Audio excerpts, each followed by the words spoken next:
measured by the number of people employed by it, almost 9,500 in our case. Many local authorities are looking to use streets and pavements for cafes and other hospitality businesses. That's something I support. Does my right honourable friend agree that councils should be encouraged to use available spaces to help the hospitality sector reopening, whilst of course ensuring social distancing? Yes, Mr. Speaker, I'm grateful to my honourable. He's totally right. This is the moment for ingenuity. I hope councils will be broad-minded and creative. There's plenty of space to be found. We're now going to South Wales with Jessica Morden. Jessica Morden.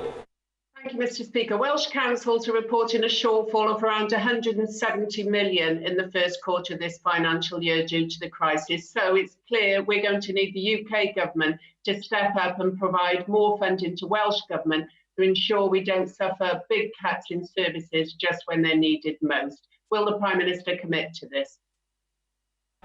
Well, Mr. Speaker, of course it's up to the Welsh Government to spend money properly, but be in no doubt that this Government continues to commit sums to help all the devolved administrations, and as I think our friends from the SNP will know, we've already I think the UK Exchequer has already contributed 3.7 billion extra in Barnett consequentials for Scotland alone. We will continue to support every part. I'm sure that a point is seldom off his lips.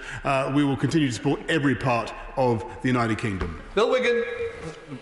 Thank you, Mr. Speaker. I got COVID-19 on the same day as my right honourable friend, the Prime Minister.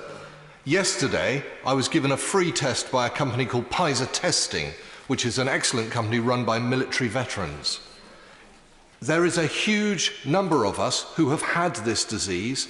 If we can identify us and make sure we are in those statistics, does my right honourable friend agree that we can move faster and more efficiently forward? We've got to get tested. Absolutely right, Mr. Speaker. I'm delighted to see him looking so well and fit and having staged such a great recovery. But he's completely right. At the moment, one of the difficulties the country faces is that it looks as only about 6 or 7% of the population have actually been exposed to the virus or had the virus, and that of course raises questions about the risk of a second spike and the disease coming back. But testing is the answer. He'll be pleased to know that this country is now testing roughly twice as many per head of population as any other European country. Heading to Yorkshire with Richard Bergen. Richard Bergen. Thank you, Mr. Speaker. The former Chief Scientific Advisor has said that tens of thousands of lives could have been saved if the government had acted differently. If we'd had the same death rate as South Korea, a country whose population and income is not very different to ours, then we would have had a few hundred deaths, not the many tens of thousands of deaths which we have had. Isn't today's announcement, which is really just about appeasing right-wingers on the Tory backbenches, once again, this government gambling with people's lives? Well, Mr. Speaker, I understand why the honourable gentleman makes the point that he does. I think he's wrong, and I must say that I welcome, by contrast, the more constructive approach that we've heard from the current Labour frontbench. Brian. I welcome the statement, Mr. Speaker, and its caution, but also its optimism, which I think the country needs badly right now. So many thousands of our constituents should be heading to Somerset this weekend, Mr. Speaker. Maybe the Prime Minister was going as well for the 50th Glastonbury Festival. I just wonder whether the Prime Minister would speak to DCMS to work with the independent festival sector over the course of the summer to see if we can find a way this thriving industry worth about £2.6 billion to the economy each year exists in 2021, because right now many of the people working in this sector, they fall foul of the very generous schemes that we've put in place, and for obvious reasons they cannot trade their way out of the situation that they find themselves in. Well, having performed briefly at Glastonbury myself many years ago, I'm a keen admirer, not to much acclaim, I may say, Mr. Speaker. I'm a keen admirer of that wonderful festival, and indeed of the whole sector that my honourable friend identifies. As I said several times in this statement, we are doing whatever we can to support that very, very valuable sector.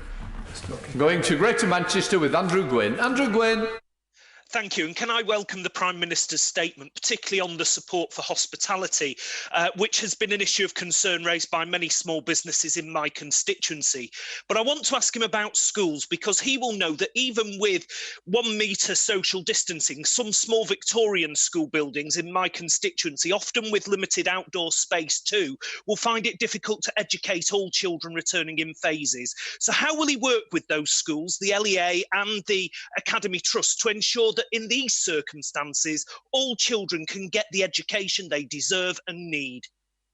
Well, I'm grateful to the honourable gentleman. What we will do between now and the 1st of September, when all schools and all pupils will go back, all colleges will go back, is work with the sector to ensure that we have a clear understanding of how to ensure minimal risk of transmission of the virus. And by then, of course, as the House will understand, our objective is to have got the rate, not just got the rate of transmission down, but got the incidence down so far that we're able really to go forward in a much more normalised way. And on the as for what we can do in the next few weeks, I'm glad he supports schools returning. Those classes that can go back now should go back. 64 and 65 withdrawn, so we go to Robert Goodwill.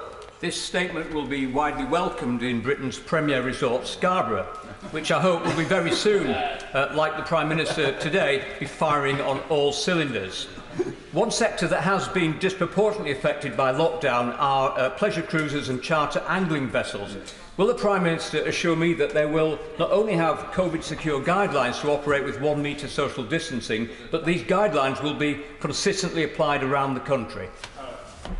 Yes, indeed, Mr. Speaker. We'll make sure that that very valuable sector of pleasure cruisers and charters is helped very much to become COVID compliant as fast as possible.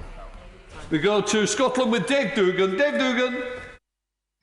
Thank you, Mr. Speaker. The Prime Minister has spoken with great pride about the 2.6 million self-employed people supported through COVID by government.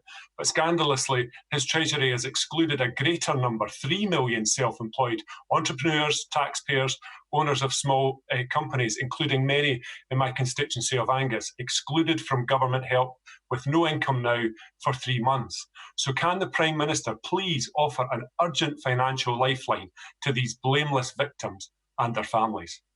Prime Minister. Well, Mr. Speaker, we've done a huge amount to support employees, the self-employed across the country with loans, with grants, with the coronavirus job retention scheme, as I've said. I'm conscious that he makes a fair point, and that there are some people who haven't perhaps got the support that they felt they needed because of the difficulties in identifying what is appropriate and technical difficulties of all kinds. What I can tell him, the single best solution is to get our economy moving cautiously, safely forward, and that's what this package today is intended to do. Going over to Bob Blackman. Bob Blackman. Thank you, Mr. Speaker. And the statement from the Prime Minister today will be warmly welcomed right across the UK, particularly obviously in London. However, during this lockdown, many of my constituents have followed the advice to work from home where they can to avoid unnecessary travelling. Can my right honourable friend confirm that the advice still is to those constituents to work from home if they can, to cut out unnecessary travel, so that those that have to travel to work can do so in the safest possible manner?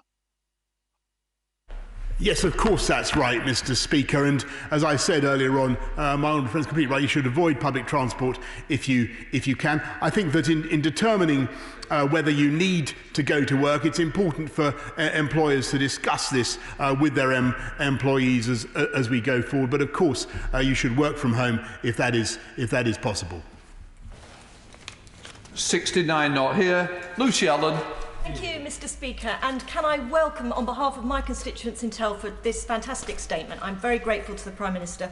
Will the Prime Minister devote his wonderful energy, enthusiasm and optimism into ensuring we now have a bold, confident recovery plan so we can rebuild our economy, safeguard jobs, opportunities and livelihoods in Telford and across the country. Well, I'm very grateful to my honourable friend for her description of the plan we're about to be unveiling. In the next few weeks, you will be hearing a lot more about how the UK intends to not just to bounce back, but to bounce forward. In order to allow the safe exit of honourable members participating in this item of business and the safe arrival of those participating in the next, I am now suspending the House for 3 minutes. Order!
Order.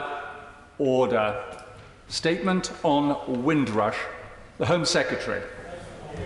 Thank you, Mr Deputy Speaker. I'd like to make a statement on the Windrush compensation scheme.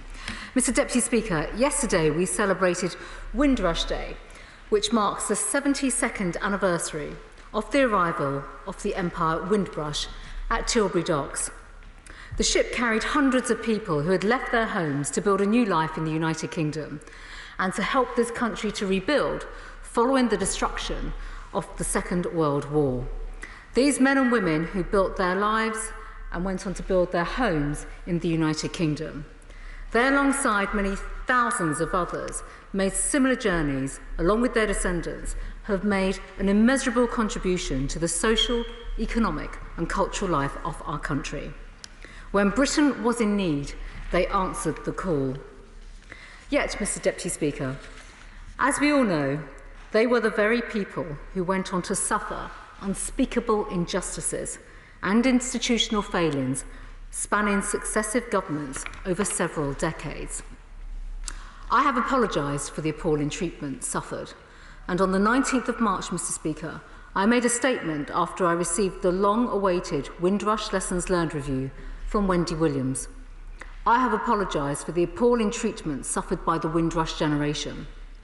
The review itself was damning about the conduct of the Home Office and unequivocal about the ignorance and institutional thoughtlessness towards the race and the history of the Windrush generation by the department.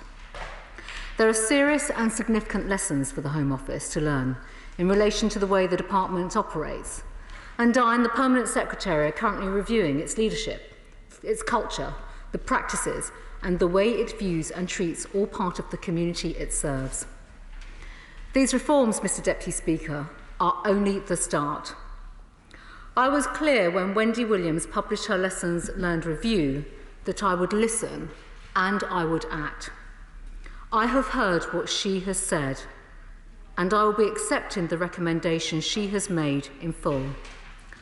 I am committed to ensuring that the Home Office delivers for each part of the community it serves, and I will come back to update the House, Mr. Deputy Speaker, on how we will be implementing the recommendations before the summer recess. And I look forward to discussing the plans further with Wendy this week. Mr. Deputy Speaker, we have been working tirelessly to support the most urgent cases and those most in need. In April 2018, the Home Office set up the Windrush Task Force to ensure those who needed documentation immediately could get it. A month later, the Windrush scheme was launched, providing free citizenship to those who are eligible for it. The Home Office has a dedicated vulnerable persons team in place to provide immediate support to those people suffering from a range of vulnerabilities, including the financial hardships and destitutions that have been well documented. The team also administers the Urgent and Exceptional Payment Scheme, which provides immediate financial payments. And to the end of March this year, the team has made 35 payments totaling over £46,000. And Mr. Deputy Speaker, work is continuing unabated to ensure that those who suffered receive the documentation and the compensation they need. So far, over 12,000 people have been granted documentation by the Windrush Task Force, including over 5,900 grants of citizenship. And the compensation scheme continues to make payments to compensate the losses and the impacts individuals suffered as a result of not being able to demonstrate their lawful status. The scheme was set up and designed with the backing of Martin Ford QC, in close consultation with those who were affected by the scandal. And in February, I announced that I would extend the scheme until April 2023 to give those who need our help as much time as they need to apply. We are continuing to process individual claims as quickly as possible. The first payment was made within 4 months of the scheme launching, and many interim awards are being made where parts of the claim can be resolved more easily and more quickly than other. But let me be clear, it is not a blanket one-size-fits-all scheme.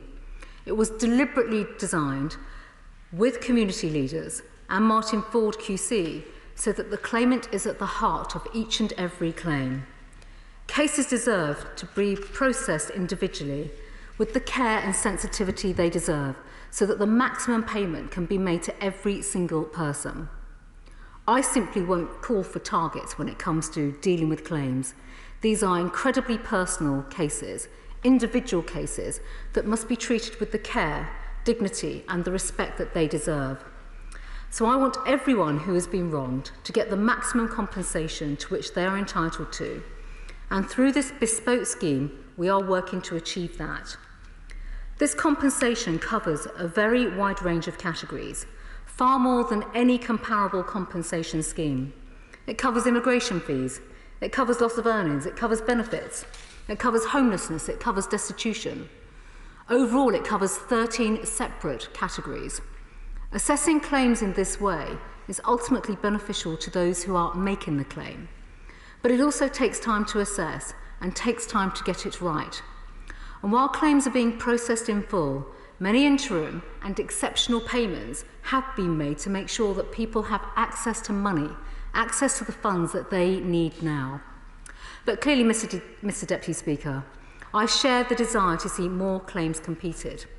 The rate of claims has already increased significantly in the last few months. As of the end of March, more than £360,000 had been awarded, and further offers have been made of approximately £280,000. And I can confirm today that over £1 million has been offered in claims so far, and more payments and offers are being made each week. But, Mr Deputy Speaker, we can, and of course we must do more.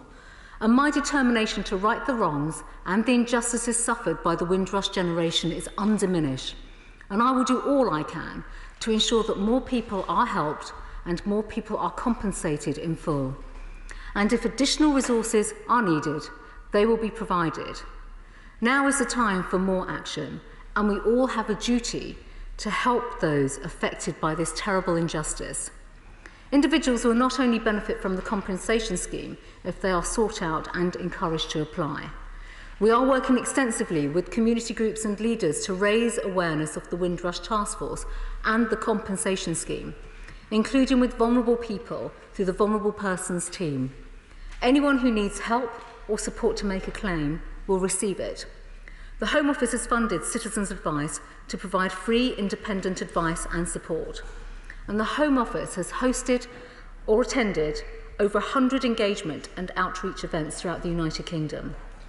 And as members know, my door is always open, so I would urge members of the House to ensure that their constituent cases or concerns are raised immediately with me and my team so that they are progressed and resolved. And Mr Deputy Speaker, throughout the coronavirus pandemic, I have made sure that no one is left behind. Working with community leaders, I have launched a digital engagement programme so that outreach can continue despite the current social distancing measures. The first virtual support event was held on the 21st of May. And on the 19th of March, I announced a dedicated new communications campaign to promote Windrush schemes, as well as a £500,000 fund for community organisations to run outreach, promotional and support activities to increase awareness. But, Mr Deputy Speaker, we know that there are a range of other issues and injustices affecting the Windrush generation and their families. So yesterday I announced the new Windrush Cross-Government Working Group, which I will co-chair with Bishop Derek Webley. This group brings together community leaders with senior representatives from a number of government departments to address the challenges faced by the Windrush generation and their descendants, spanning programmes on education, work, health and much more. The Prime Minister and I spoke to members of the group yesterday to discuss many of the actions needed and to deliver solutions. The first formal meeting of the group will take place this Thursday, and I look forward to taking the work of this group forward, alongside working with the inspirational co-chair, Bishop Derek Webley. Mr Deputy Speaker, nothing can ever undo the suffering experienced by members of the Windrush generation. No one should have suffered the uncertainty, the complication and the hardships brought on by the mistakes of successive governments. Now is the time for more action, yes, across government, to repay that debt of gratitude and to eliminate the challenges that still exist for them and their descendants. Only then can we build a stronger, fairer and more successful country for the next generation. Mr Deputy Speaker, I commend this statement to the House. Nick Thomas-Symonds. Thank you, Mr Deputy Speaker, and I'm grateful to the Home Secretary for her statement and advance sight of it. I would like to start by celebrating the enormous contribution that the Windrush generation and their families have made. The arrival of the Empire Windrush at Tilbury Docks in 1948 was an important moment in our nation's history. People from the Caribbean answering the call to help rebuild a nation recovering from the Second World War. Since then, the Windrush generation and their families have had a huge impact on every facet of national life. Our NHS, our transport system, across public and private sectors, the arts, culture, religion and sports. But we also know that many who made new lives here did not get the welcome they were expecting. Many faced appalling racism and were locked out of jobs and homes and subject to terrible abuse in the streets. We may have hoped that all aspects of this had been consigned to the past. But 70 years later, we have seen an incredibly strong reaction to the Black Lives Matter movement's call for change here in the UK, and little wonder. Compounded injustices over generations have created deep frustrations and hurt. The brave testimonies Black people have shared about the impact racism has on their lives and their family histories has underlined that there is an undeniable case for action. And addressing unfairness and injustice begins at the door of the Home Office, with the appalling mistreatment of the Windrush generation. The Windrush scandal is a cause of national shame. and the Wendy Williams Lessons Learned Review is a damning indictment. It exposes callousness and incompetence that cause deep injustice, whilst making clear the impact of jobs lost, lives uprooted, and untold damage done to many individuals and families. The review sets out 30 important and urgent recommendations, a number of which speak to a deeply worrying culture that's been allowed to develop over the past 10 years. And frankly, it's shameful that one of the recommendations called for the department to develop a clear purpose, mission and values statement rooted in fairness, humanity, openness, diversity and inclusion, and that such a statement was not in place already. There are also recommendations which show the work required on issues relating to race and the need for better community outreach and engagement. And it is frankly shocking, Mr Deputy Speaker, that it took a scandal on this scale to bring such core failings to light. And whilst I do welcome what the Home Secretary said about accepting all 30 recommendations, the reality is we need yet another statement before the summer recess, before we even move towards implementation, when this report has been available since March.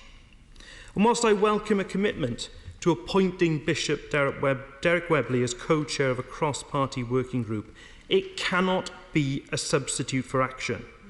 And the truth is we have to see far more in the way of action from this government to give the impression that they actually take this issue seriously. And that's why we'll be looking very carefully at the government's response to the recommendations of the Williams Review. As with the Lamia Review, the government is, I'm afraid, too often to call for reviews, and it's too slow to act, and too slow to right the wrongs. The government's Windrush compensation scheme managed to compensate just 60 people in its first year of operation. The Home Secretary talked about more progress today, but she must know that that rate of progress is just too slow, given the number of years that have elapsed since this scandal first came to light, and already this scheme has been in operation for over a year. I think it's little wonder that the reception was so bad for the Prime Minister's recent announcement of yet another review on racial inequality, when the case for urgent action and the steps needed are abundantly clear. The reality is that yet again, the Prime Minister was found wanting in an important national moment. It's always words, not action.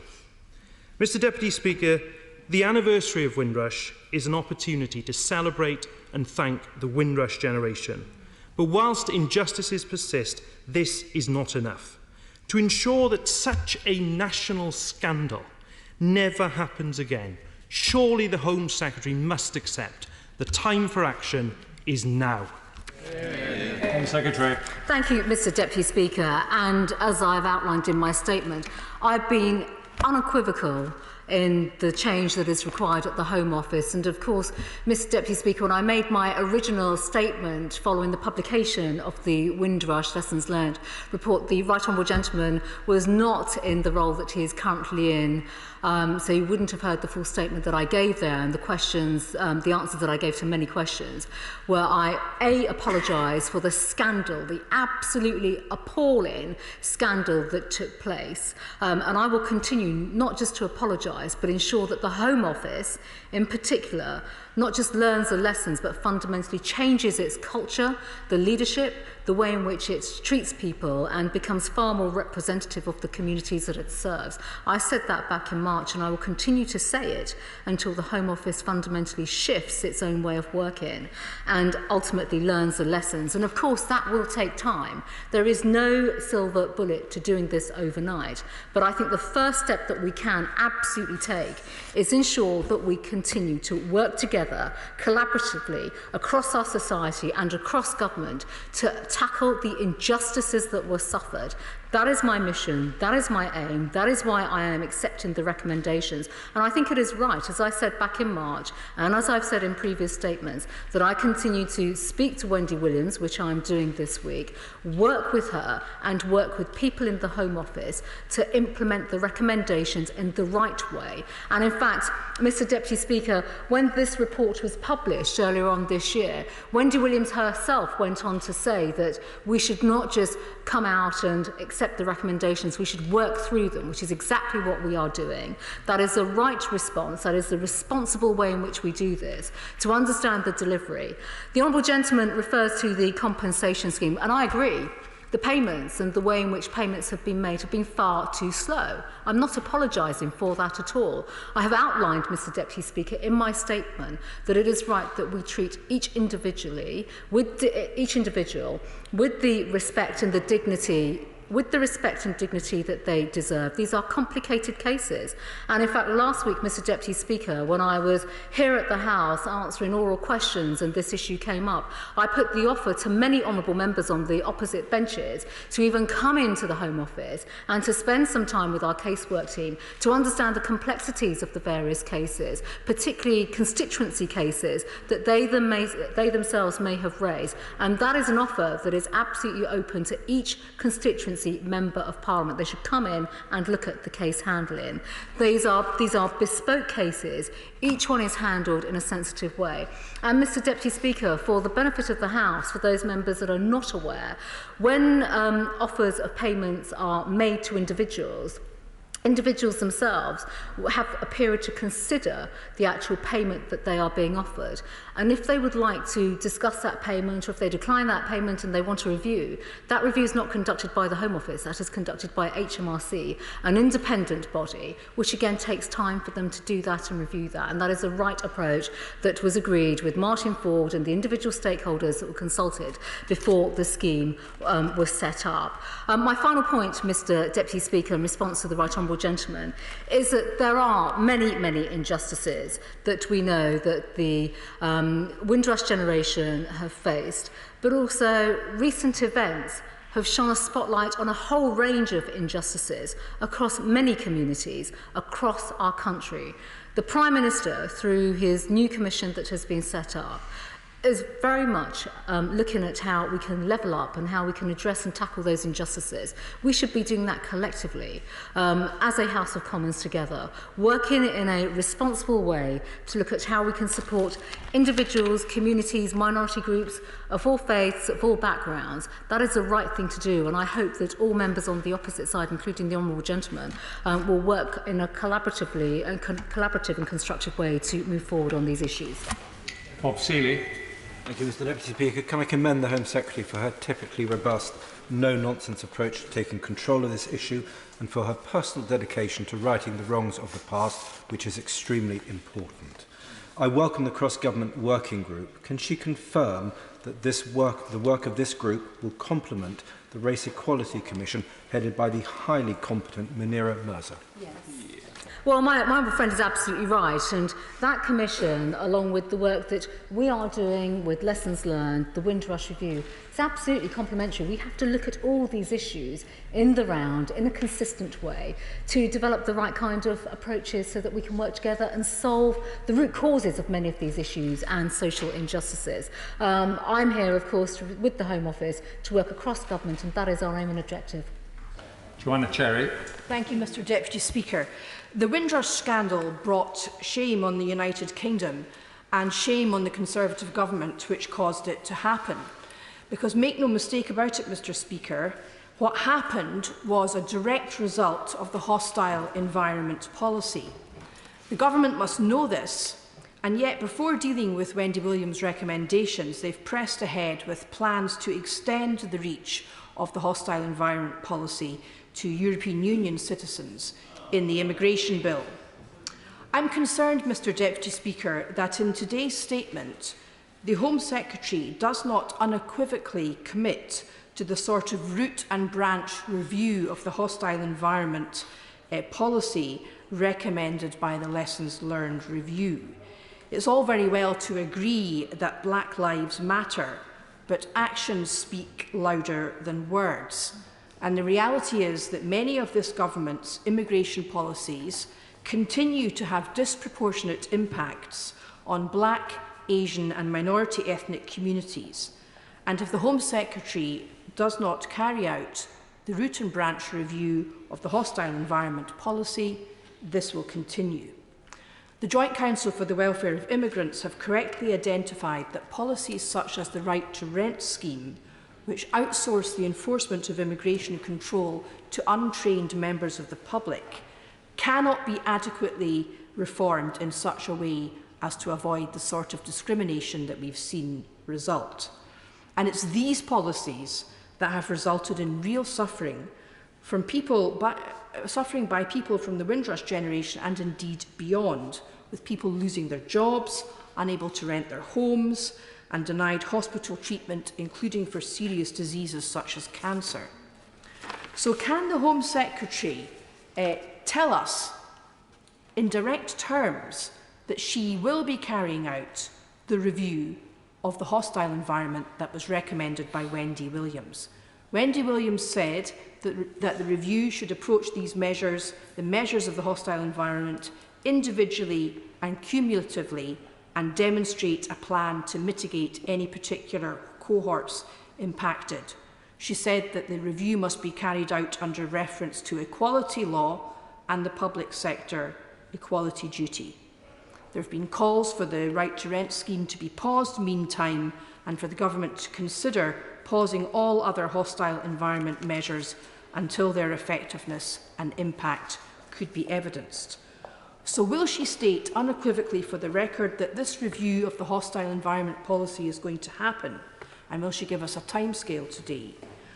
Will she tell us whether the measures, such as the right to rent scheme, will be paused pending the outcome of the hostile environment policy?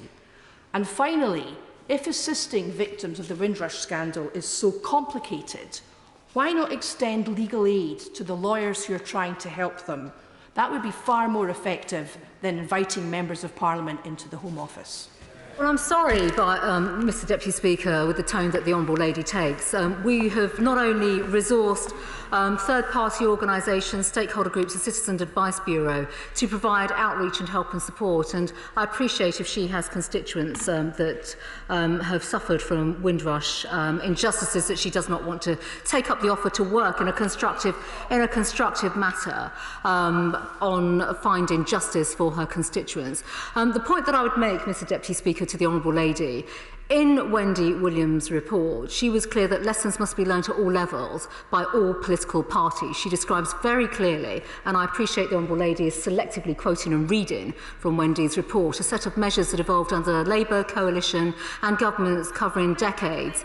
And the reason why this scandal occurred are more complex and can be traced back not just to the department, but the root causes can be traced back to legislation from the 1960s and 80s, much of which is complex.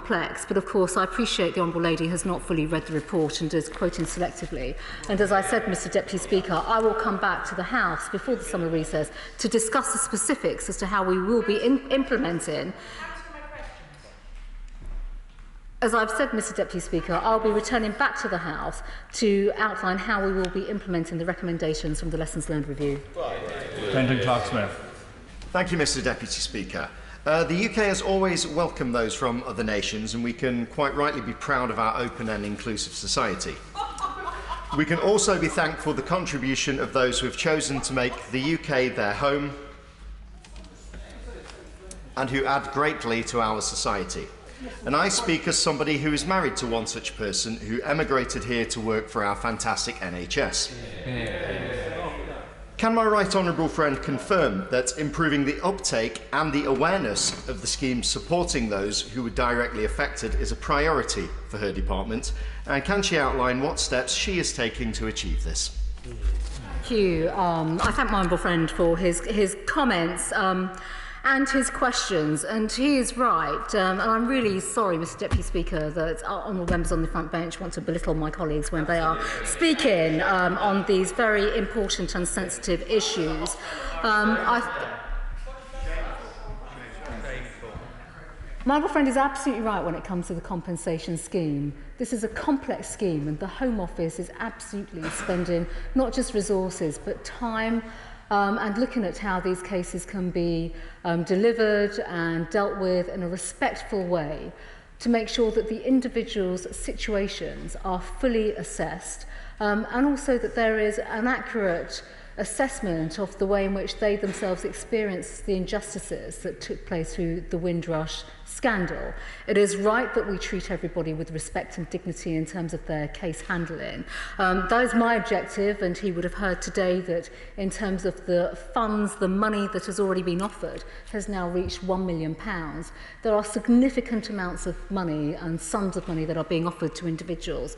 Mr. Deputy Speaker, it's right that we take the time to provide the compensation the right way. We have a good scheme that's in place. We have a scheme that was developed by Martin Ford QC in consultation with other stakeholders, and those stakeholders, many of them, suffered the injustices through the Windrush scandal themselves. Yvette Cooper. Can I warmly welcome the Home Secretary's commitment to accept all of Wendy Williams' recommendations, but also ask her about the compensation scheme, because she didn't include the latest figures in her statement. She'll know that in our Windrush committee report 2 years ago, we raised 4 personal cases of injustice, but sadly 2 of them have since died without receiving anything at all. And I've heard from several people who were told in January that their case was near finalised, was in quality assurance, but have had no progress since, including people like Anthony Williams, who served in our armed forces for 13 years, or Andrew Bino, who was made homeless as a result of the Windrush scandal. Would she accept that keeping people in hardship and in limbo waiting like this compounds the injustice that they have already felt? Could she tell the House how many cases have now received payments, what proportion are still outstanding, and whether it is true that that is still over 90%, and also how many people have been waiting more than a year? And will she increase the staffing of the compensation unit so we can urgently get people the support and compensation for the injustice that was so wrongly meted to them? Well, the Right Honourable Lady is absolutely right, and I have seen her letter, so I thank her for that, and she will be getting a response to the specific points that she has just raised. She is right with the 2 claims that she has just mentioned. I have the details in front of me of one of them in particular, where the actual claim is going through the quality assurance process. That has taken time, and as she would have heard from my statement, where individuals are waiting for final settlement through the Vulnerable Persons Scheme, we are still able to release assistance, financial assistance, and cash to go directly before the final claim is assured and accepted. But she's right in terms of process. I myself am reviewing all the claims myself, and here I have just a bundle, a whole list of individual claims that honourable members from the House have raised with me directly around individuals. But I think the point to make here, with the Windrush compensation claim team, I have been specifically told by the Home Office, by the Permanent Secretary overseeing this, that additional resources are not required for that team, and that is something that I check every single week. These claims take time for some of the reasons that I've already outlined. She is right about the gap in terms of time and people that need help and support, which is why we have the Vulnerable Persons team, who are resourced to effectively act as a triage, support, provide support, equipment, help, funds in the way in which I've outlined. But I think importantly, I will get to her the details that she has asked for her committee, and if there are any specific cases that she wishes to raise, which I think she has outlined in her letter to me, we'll be more than happy to look at those, take those away, and see what stages in those individual claimants are actually at. Aaron Bell. Thank you, Mr. Deputy Speaker. We debate in this place how firm an immigration system should be, the exact parameters, and sometimes we take that debate out to the country, as we did in December. But I think it's common cause across the House and across the country that an immigration system must be fair. And that is why what happened to the Windrush generation was such a scandal. It was manifestly unfair. And so I welcome my right honourable friend's statement. Can she further reassure me and my constituents in Newcastle-under-Lyme that whilst the Home Office under successive governments have failed the Windrush generation, it is her highest priority and that of the government to put this right? My friend is absolutely right, and I think for all members who have read Wendy Williams' report, the review, it is devastating reading. There's no 2 ways about that, which is why I think, we should all collectively come together, understand the sense of injustices. The cases that are reported in this report are absolutely devastating. It is my priority to absolutely make sure that we give people the justice, but the support that they desperately need and deserve. And from a long-term perspective, of course, when it comes to immigration, and my honourable friend has just touched upon the future immigration system, we have to make our system less complicated. It is far too complicated. The review itself touches on immigration policies throughout the 60s, the 70s, the 80s, the complication as to how more legislation was put in place, how complexities are put in place. We will need to start streamlining that to make it firm but fair. Thank you, Mr. Deputy Speaker. The Windrush generation gave so much to rebuild our country, and the government's hostile environment policy, its go-home bans, and its disgraceful treatment of that generation, the Windrush generation, and deeming thousands of them as illegal immigrants tantamounts to institutional racism. Isn't it time the Home Secretary called it out for what it is? And isn't it time that she takes urgent action to implement the review, not in months ahead, but right away, and ensures that the many thousands who haven't received compensation get the compensation as a matter of urgency? I refer the Honourable Lady to both my statement and the comments that I've made already. I'm sure she has heard, my commitment to getting the compensation to the individuals that absolutely, I know she sits there and shrugs her shoulders. That is exactly what I'm doing. And if she has particular cases she would like to raise with me, I'm aware of that. I'm more than aware of what has happened. That is the reason why I'm here today, and that is why I've been unequivocal in my commitment to ensuring that the injustices that were suffered are addressed and dealt with. We have to right many of the wrongs. We can't do that in a perfect way, but we will work hard to ensure that we get people justice and compensation that they deserve. Steve Dubbett. Thank you, Mr. Deputy Speaker. Can I start by joining the Home Secretary in paying tribute to the Windrush generation, and also thank her for her statement and the approach that she is taking to addressing this matter. Can I also welcome the emphasis that's being put on community engagement in this process. Back in 2018, when this appalling treatment first came to light, I met with a group of church leaders who impressed on me the role that churches play in many of these Caribbean communities, and the way that they can help in helping their congregation members to find redress and closure on this. So can the Home Secretary confirm that going forward, church leaders and also other faith leaders, where appropriate, will continue to be engaged in this process? And is absolutely right. And Mr. Deputy Speaker, I've been humbled by many of the representatives that I've met from community groups, community organisations, from the churches as well. I mentioned Bishop Webley, who has joined the organisation, the group that he will be co-chairing with me. And it is absolutely right that we work with communities. This has to be bottom-up in terms of engagement and outreach. And I make no apology for that. When I stood at this dispatch box in March, when I came to give my view on the Wendy Williams Lessons Learned review, I said here very clearly that there has been a fundamental breakdown in trust between the Windrush generation, and that's inevitable, and the Home Office because of the treatment that these individuals and the community received. To rebuild that trust, we have to work with the community. We have to work with the leaders of the community. We have to work with trusted representatives from the community. And it is by building those bridges, Mr. Deputy Speaker, that we will achieve some justice for those individuals, but importantly ensure that we can address a wide range of inequalities and issues around social justice, in addition to issues such as compensation. Thank you very much. Mr. Deputy Speaker, the immoral Windrush scandal occurred because of the Tory government's hostile environment policy, and despite right honourable members and community organisations demanding justice for more than 2 years now for the tens of thousands of victims, of the mere 1,275 people who have claimed compensation thus far, only 60 payments have been made, and 529 people have had to wait for more than a year. So does the Home Secretary concede that this just about neatly sums up the attitude of this government and the contempt in which it holds long-suffering individuals? And just like with the hapless victims of the deadly Grenfell fire tragedy, this callous government has no intention whatsoever of delivering full, proper and timely justice for those who have been so unconscionably wronged. Secretary.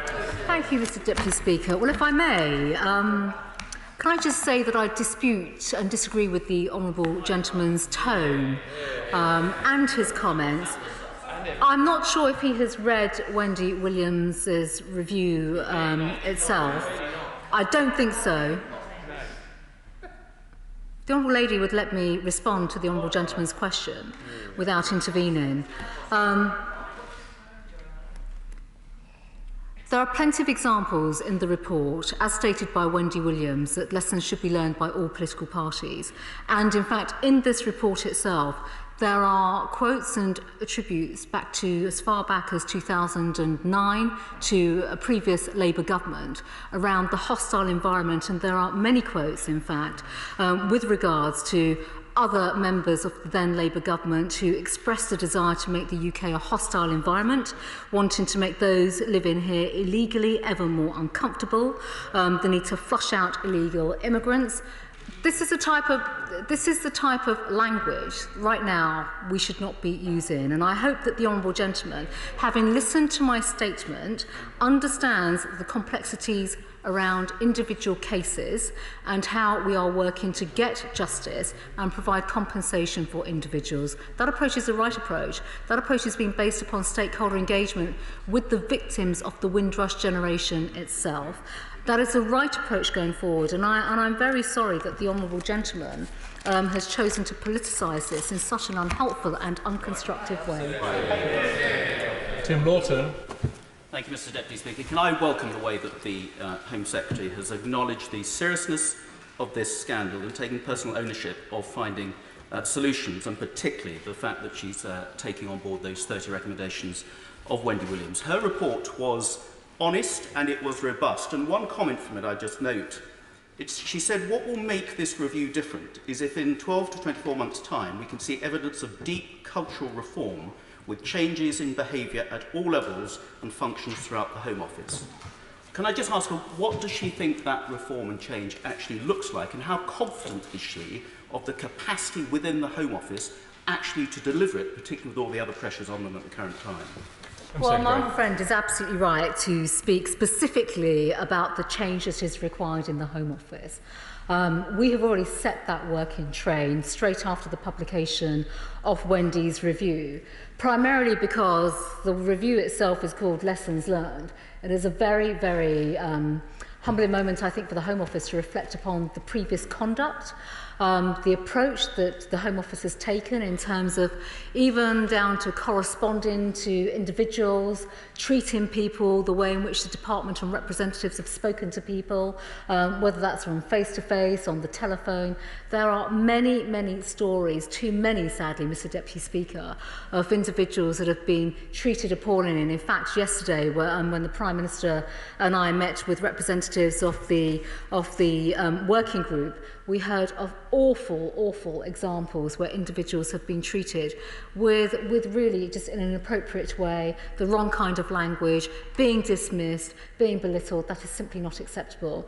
There is a long way to go internally within the Home Office. This will lead to not just culture changes, but changes in working practices, but also, Mr Deputy Speaker, something that I feel very strongly about at a leadership level is ensuring that the Home Office is far more diverse and representative of the community that it serves. Sadly, at this particular stage, across all leadership functions, it simply is not. There is a long way to go in terms of making that change, and that is something that I'm absolutely determined to make sure happens. Virtual presence. Kate Osamore. Thank you, Mr Deputy Speaker.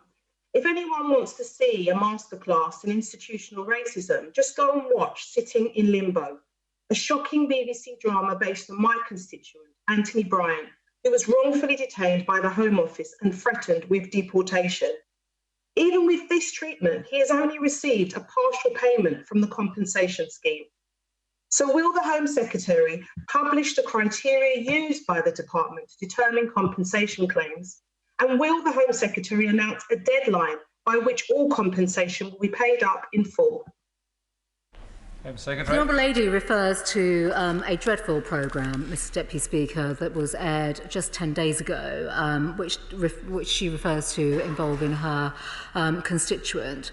I understand that her constituent, an interim compensation payment has been made, which I understand he has accepted. And I'm sure her constituent has discussed the process around the actual claim itself. I'd be very happy to share that criteria. I think that should be in the public domain. As I've said, she's very welcome to come into the Home Office as well to discuss any details if she would like to. But I think, Mr Deputy Speaker, I come back to my core point that there is more work to do in terms of compensation. I'm determined to make sure that people get the compensation they deserve.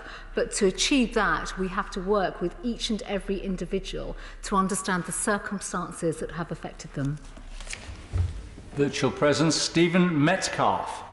Thank you, Mr Deputy Speaker.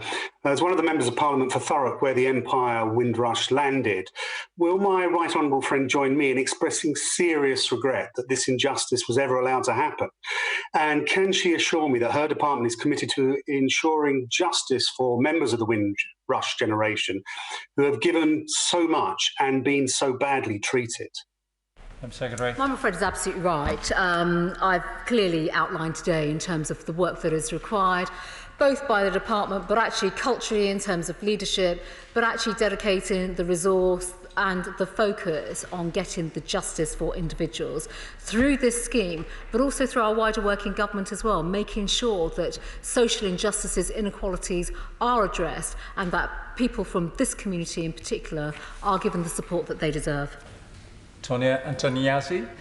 Thank you, Mr Deputy Speaker. The banner that we saw flying over the Etihad Football Stadium last night in Manchester, the response of the hard right and even the Foreign Secretary to the legitimate Black Lives Matters protests, the disgusting replies to the Conservative Party Father's Day tweet which showed a black father and son.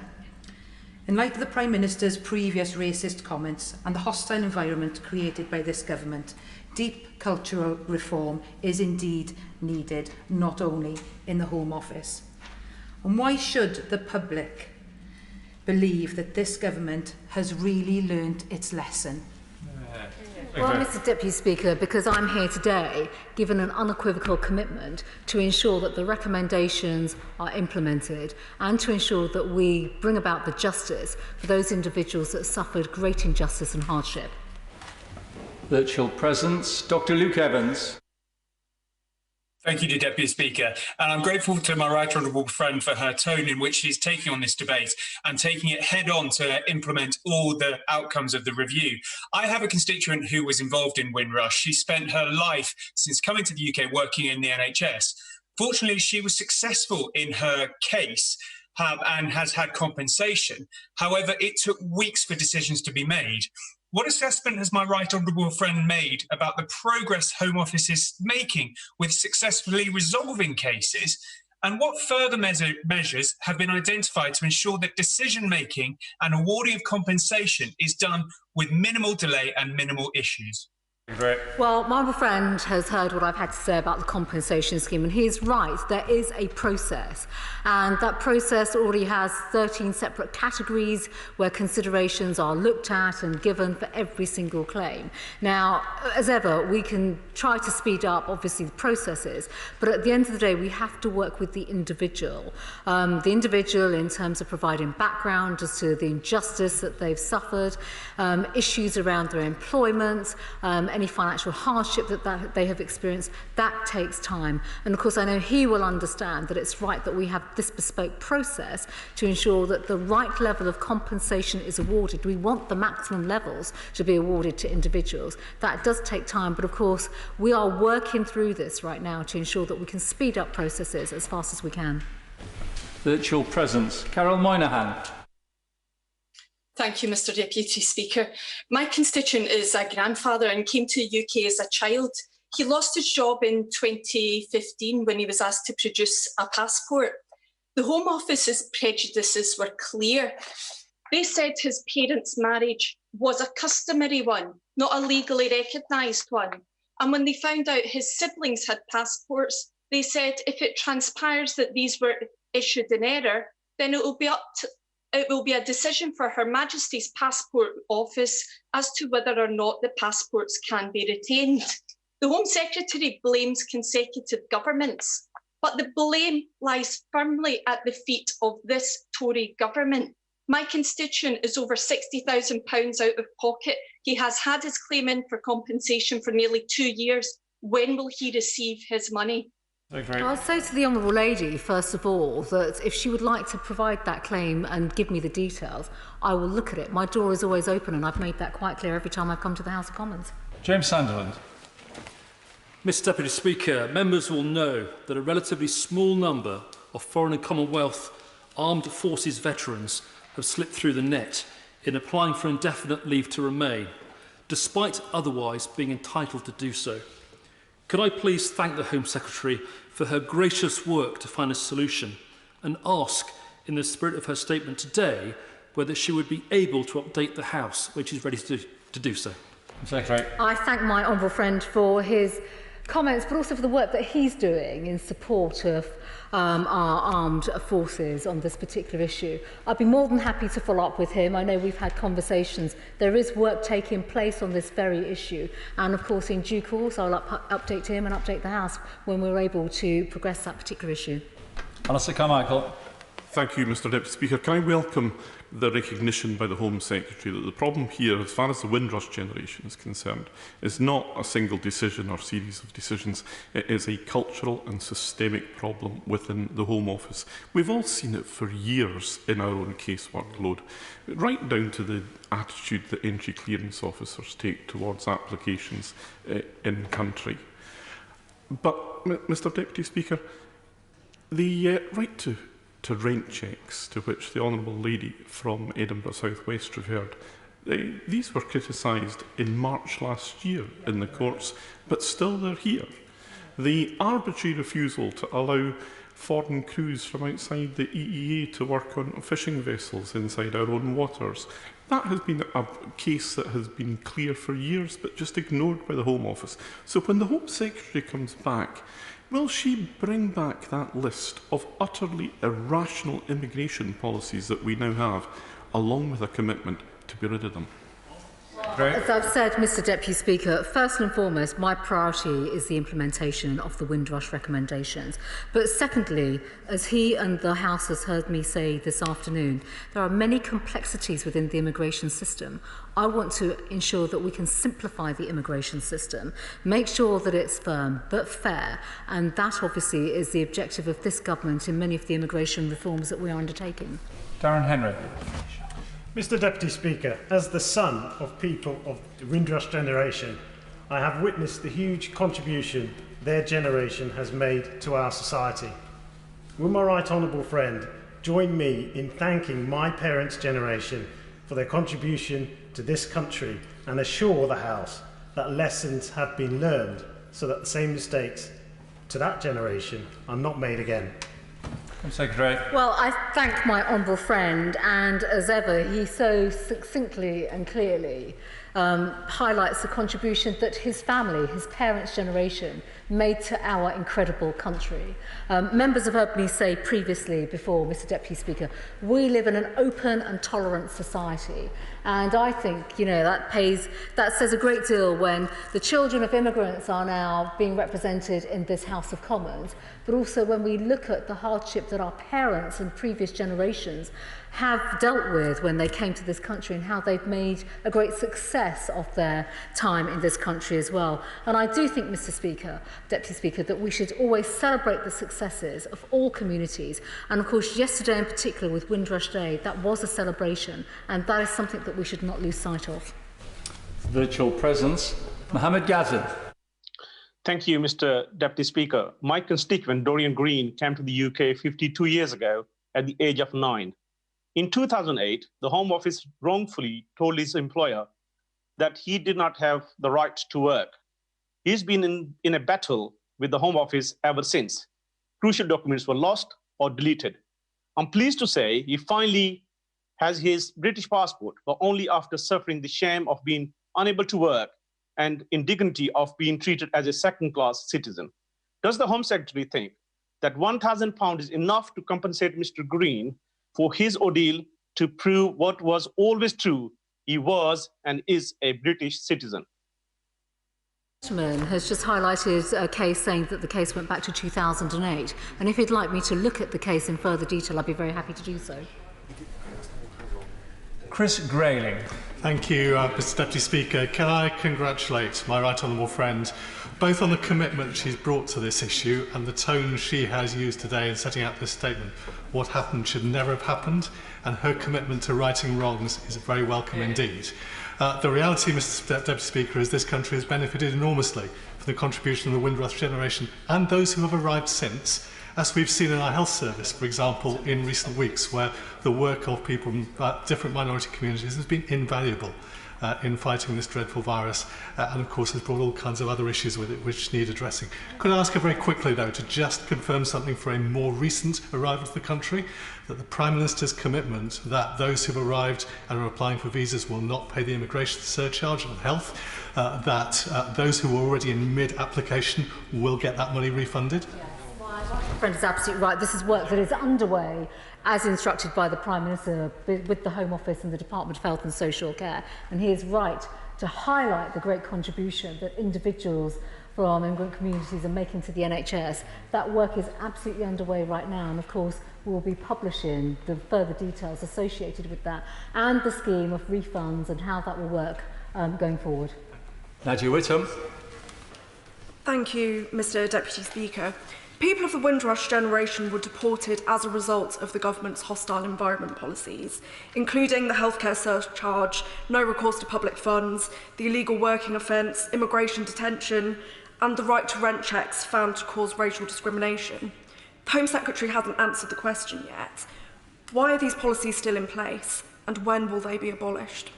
Well, I refer the Honourable Lady to my comments earlier, and I've already made it quite clear to the House that our immigration system is far too complicated, and the work that we are taking forward in the Home Office is to very much simplify the immigration system, which will mean changes to our policy, and to make it just a firm system but a fair system. Virtual presence, Bob Blackman. Thank you, Mr Deputy Speaker, and I warmly welcome the statement from the Home Secretary today. When we think of the Windrush generation, we think of those arrivals naturally from the Caribbean. But of course, the generation was not limited only to the Caribbean, but also to the wider Commonwealth. Will my right honourable friend set out very clearly that those that feel they've been wrongly treated from other Commonwealth countries can also apply for the compensation scheme, and also set out the numbers of people that have actually applied from other Commonwealth countries under this scheme? Yeah, my honourable friend is absolutely right to recognise that this particular scandal affected people from Commonwealth countries. We do have that information, and I can confirm, Mr Deputy Speaker, there are people that were affected from Pakistan, from India, and a range of Commonwealth countries. I'd be very, very happy to share that information with the House. Barry Gardner. His school had been demolished more than 30 years before, and he'd never been in trouble, so there was no record of him with the police either. We searched the archives at Kew, the Central NHS, Brent Council. It was difficult going back 54 years because most records had been destroyed or the systems had changed. But after 3 years, the Home Office accepted that Mr Breedy had arrived, as he said, freely landed, aged 9, in 1962, and had paid his national insurance contributions for 45 years until the Home Office had written to his employers in 2016 and put him out of a job. So I will accept the Home Secretary's offer to come in and work with her officials, because what is unforgivable is that after accepting that he was right all along, the government has still not sent him the British passport which he applied for 5 years ago, and they haven't even begun to compensate him for his lost earnings or his lost pension entitlement, let alone his pain or suffering. If the compensation team at the Home Office doesn't need more staff, as the Home Secretary has just assured the House, why has my constituent still not been contacted? He's now 68 years of age. How long will he have to wait? Mr Deputy Speaker, I'd be very happy to work with the Honourable Gentleman if he can provide me the background that he has just shared in the House and some contact details. We will pick that up and I will absolutely get some answers to his question. Toby Perkins. Thank you, Mr Deputy Speaker. Firstly, the Home Secretary, in her response to my honourable friend from Slough, conflated something that the previous Labour government had apparently said about people who were here illegally with the Windrush generation. Now, one of the reasons that the Windrush generation raised such public outrage is, of course, they were all here illegally, and we should be important we don't conflate those two matters. On the question of the amount of time that this is taking, can the Home Secretary do more to convince us? She's very clearly committed to this. She's taking on these cases herself. But can she do more to convince us that she has the resources at her disposal? Because, frankly, she shouldn't be having to have a file with all these cases on her desk. She should have people working for her who can actually process these damn... Well, I agree wholeheartedly with the Honourable Gentleman's comments about the cases themselves. I have been categorically told that by the Department, but I do feel, in terms of the scale of the injustices and the scandal that has taken place, it is my responsibility as Home Secretary to look at these cases. It is simply not good enough for me to return to the House of Commons, each time when we have these discussions, to hear further cases and of further injustices. I want to make sure people receive the compensation, which is why I give this my personal attention. It is too important to just delegate to others. And I just want to conclude by saying, Mr Deputy Speaker, that the Williams Review goes back to many decades, over several decades. It does refer to a previous Labour government, but we should not conflate language at this particular time. And I think that was a point that I was trying to make. We want to get on and get justice for these individuals, and that is why I'm giving this so much of my own personal attention. Caroline Oakes. Thank you, Mr Deputy Speaker. I thank my right honourable friend for her hard work on the compensation scheme. She's acknowledged this afternoon that it's been too slow, but equally she's made a very firm commitment to increasing rates of claims being decided, which has to be good news. I well recall some of the most important, some of the most moving and some of the most difficult meetings I've had since I've been in this place has been with members of the Windrush generation. I hope that my right honourable friend will undertake to continue that engagement. It is absolutely crucially important. And we've heard this afternoon about cases outstanding since 2008. Will she consider extending the scheme beyond April 23 if it still looks like there are cases that need to be decided?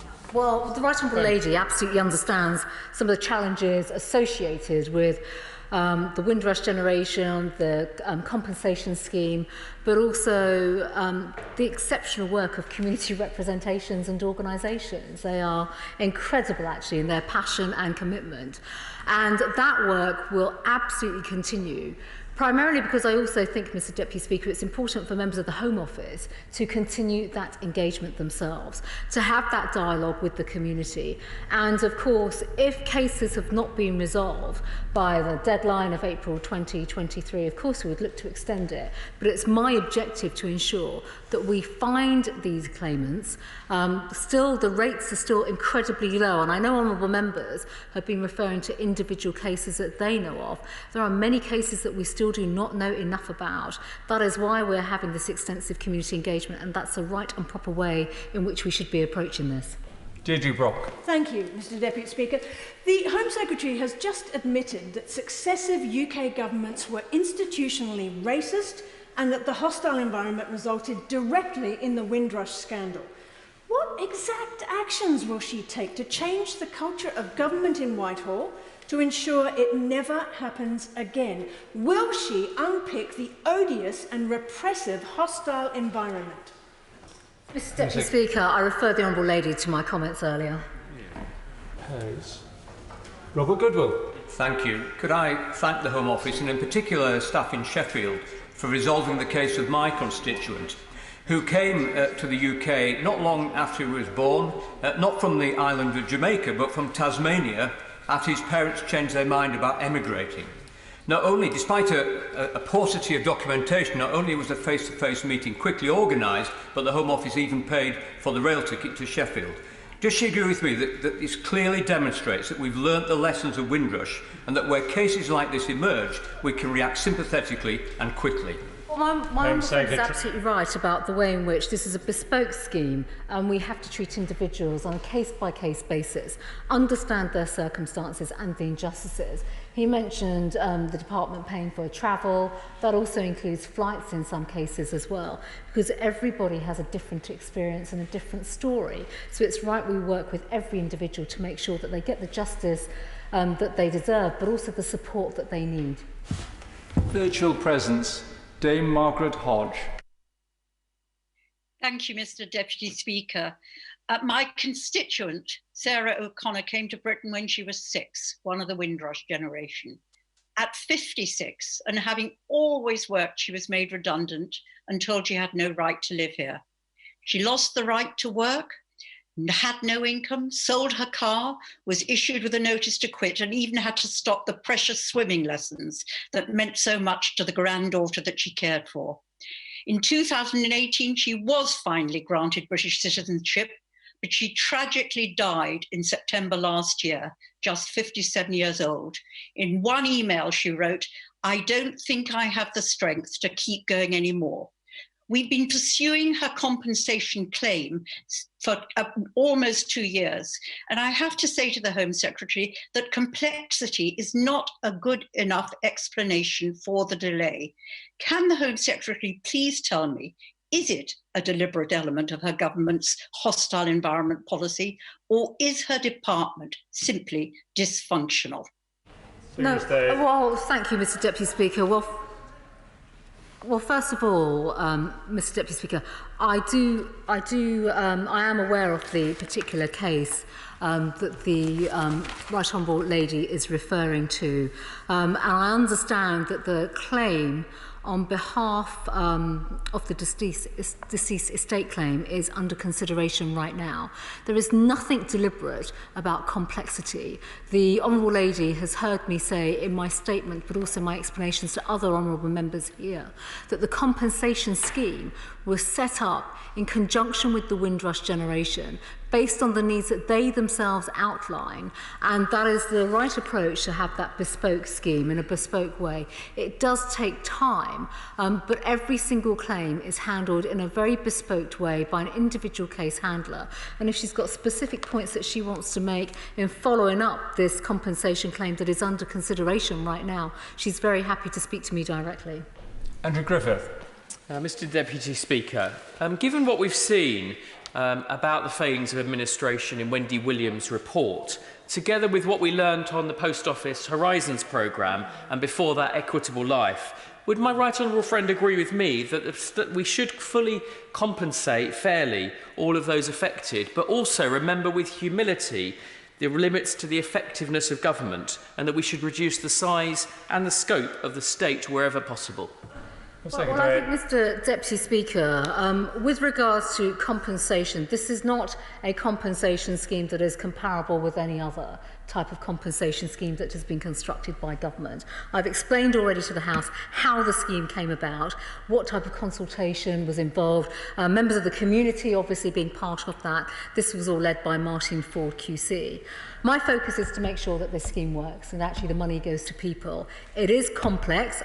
That has been the basis of the discussion this afternoon in the House. But fundamentally, we need to make sure that this is still case by case and that people are treated in the right way and that their particular circumstances are reflected in the final compensation that they receive. Paul Blomfield. Thank you, Mr. Deputy Speaker. I am pleased that the Home Secretary accepts Wendy Williams' call for major cultural change in the Home Office. One of the things that does need to change is the over-dependence on immigration detention, which many Windrush victims experienced. It's been too easy to detain and for too long. So will she update the House on the Department's work on community-based alternatives to detention? And will she agree that an end to indefinite detention, for which there's support on both sides of the House, will contribute significantly to that cultural change in the Home Office? Mr Deputy Speaker, the Honourable Gentleman makes a thoughtful comment and remark actually around community-based detention and detention as a whole. Detention is there for a reason, and obviously there are other discussions and debates that have taken place around this.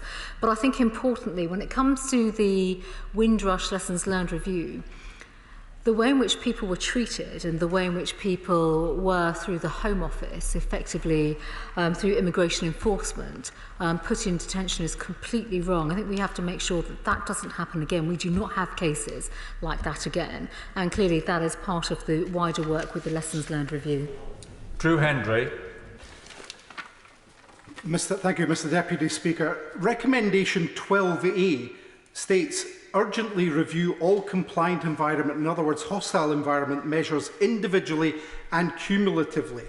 So will the Home Secretary apologise for the hostile environment's role in this and follow the recommendation to review it to the letter?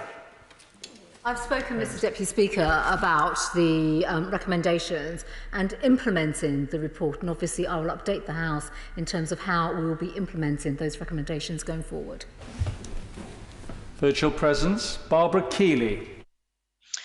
Thank you, Mr Deputy Speaker. 2 years ago, the then Home Secretary promised that the victims of the Windrush scandal would get citizenship and receive compensation. And we've heard today that only 60 people have received compensation, with thousands waiting. Now, the Home Secretary agreed earlier that the compensation scheme is incredibly slow.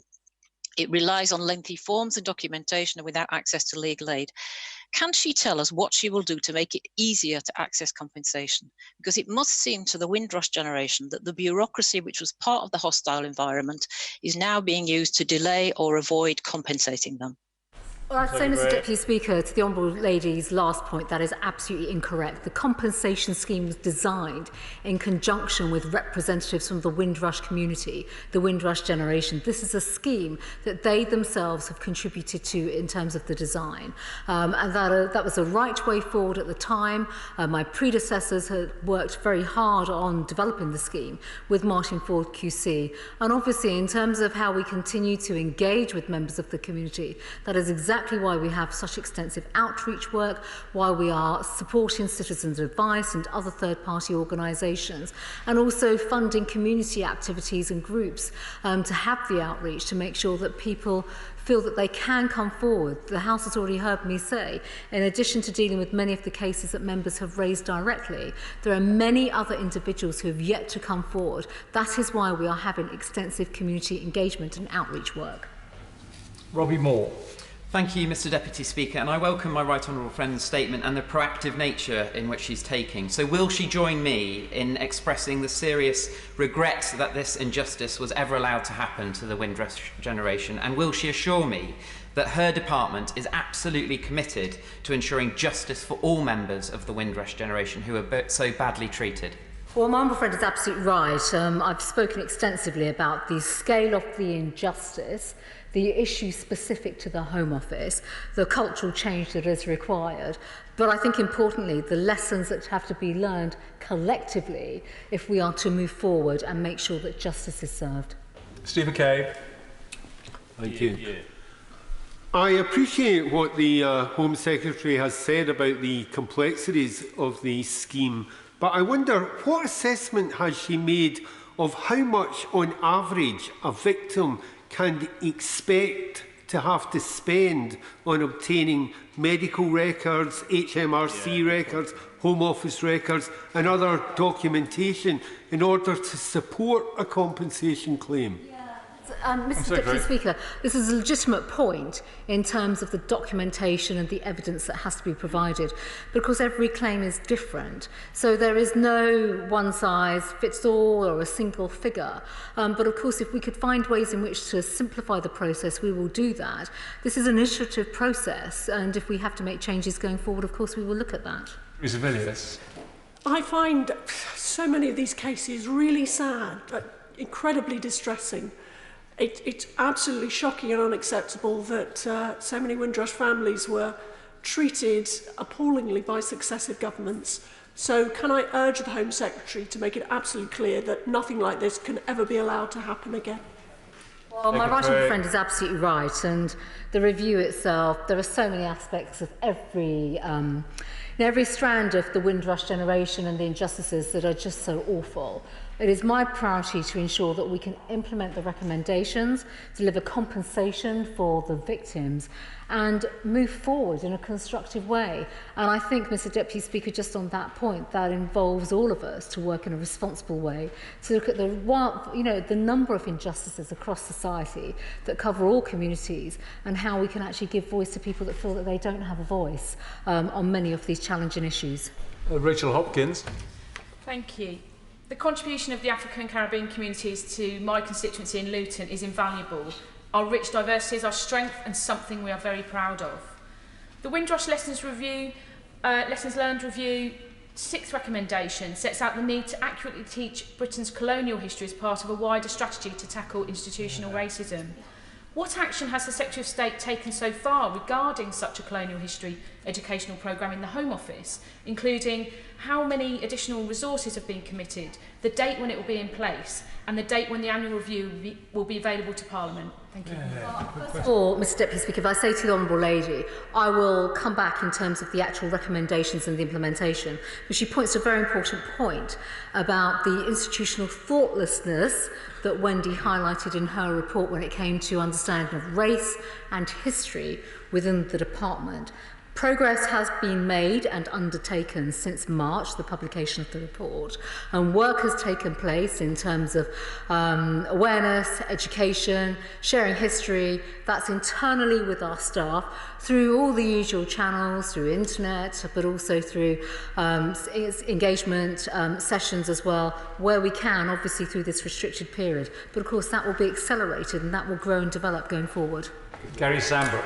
Thank you, Mr Deputy Speaker. Can I thank the Home Secretary for inviting Bishop Derek Webley, a well-respected Birmingham church leader, to engage with as co-chair of the working group. And can I ask, as part of the work of the group, but they reach out to people like Bishop Desmond Jadu, a well-known Birmingham campaigner, so we can all work together to tackle the issues that so disproportionately affect those in BAME communities.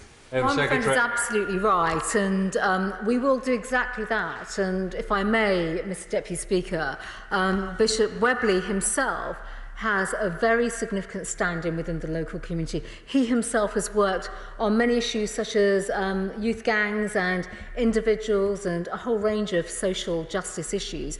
These are exactly the type of leaders that we want to work with. I will continue to work with anybody that wants to make a difference, who leads the community as a figurehead in the community, because we absolutely need to pull people together at a community level so that they can help inform our approach to ensure that we provide the justice that individuals are looking for. Thank you, Home Secretary. Point of order. Thank you very much. On the 8th of June, the Minister for Children advised that the data regarding the number of children who've been reported missing from care since lockdown won't be available until 2021. On the 10th of June, the same Minister assured this House that she was closely monitoring the relaxation of legislation under Statutory Instrument 445, which weakened the statutory timescales for visits to children in care. Yesterday, in education questions, she advised that the number of children missing from care had decreased throughout this pandemic.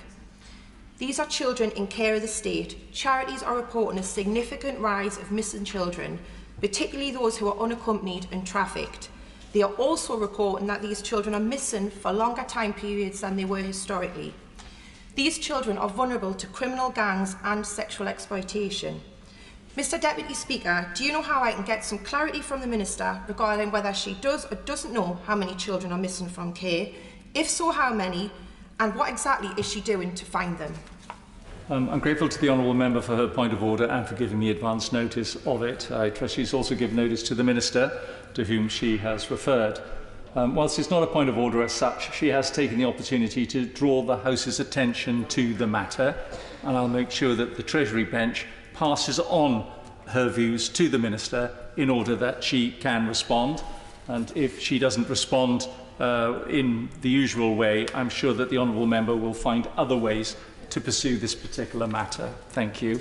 The House is suspended for 3 minutes.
Order.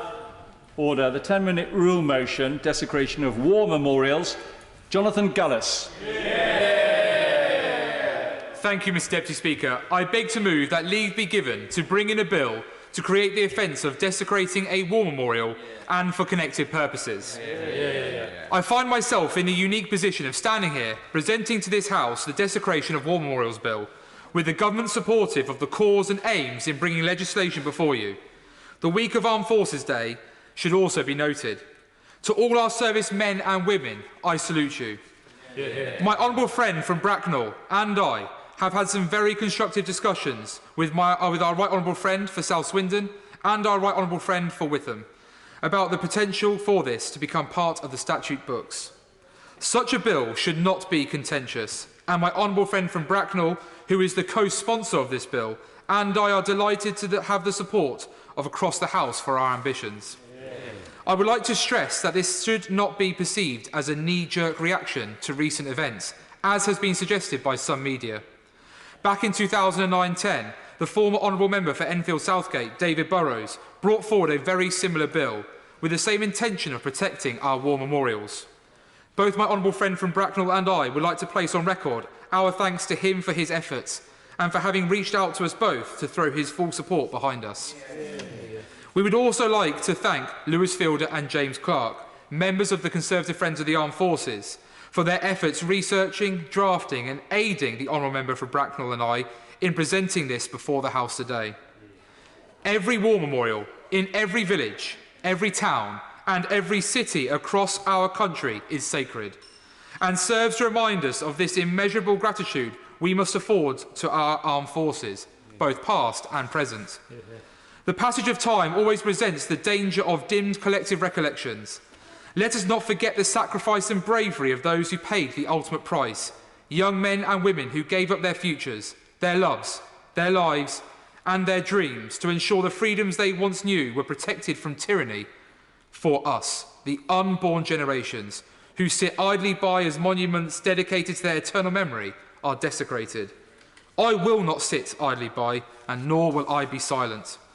A lack of comprehensive reporting on vandalism of this nature means it is very difficult to ascertain the exact number of incidents each year. However, the War Memorials Trust does an excellent job of documenting such incidents. It reports that 7 memorials have seen criminal activity since April, including the Cenotaph in Whitehall, which has been graffitied, climbed upon, and the Union flag very recently nearly set alight. In 2017, a woman was arrested for urinating on a war memorial in Essex for the 2nd time. During her arrest, she became abusive towards emergency workers and was sentenced to 1 month imprisonment for the first count of outraging public decency, 3 months for the second, and 3 months for assault and abusive language. How this punishment fits the crime, I do not know. The Bomber Command Memorial in Green Park has been attacked 4 times since Her Majesty opened it in 2012.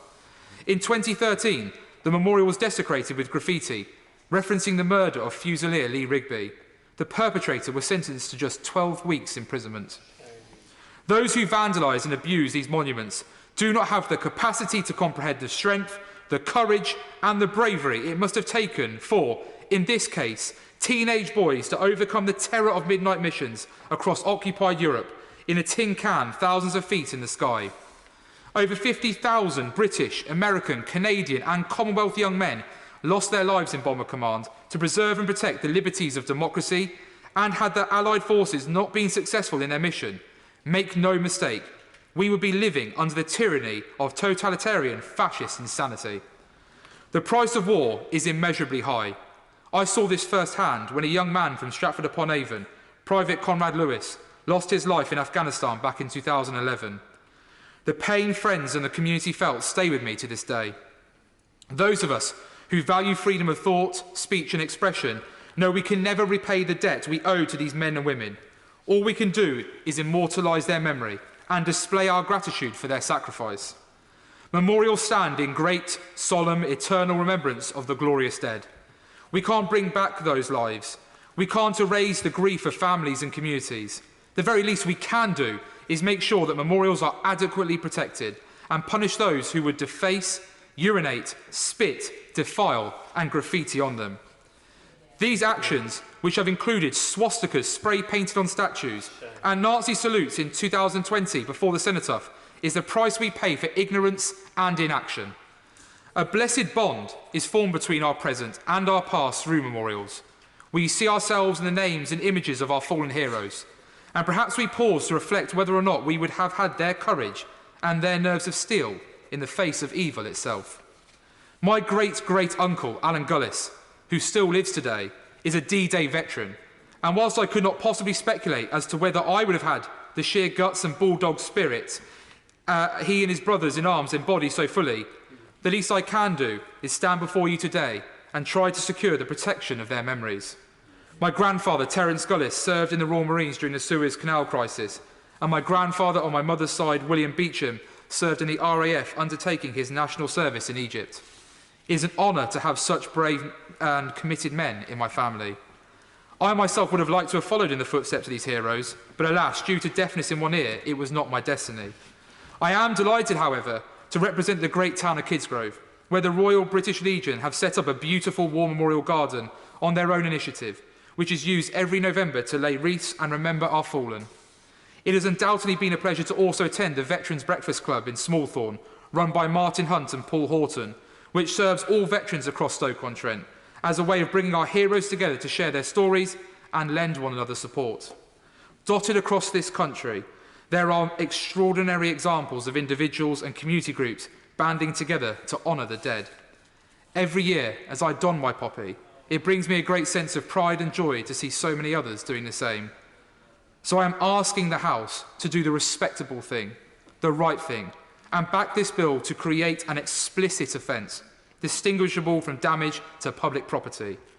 Let us join our friends in Australia, the United States and Canada and pay the respect we owe to those who died in the freedom fight against tyranny.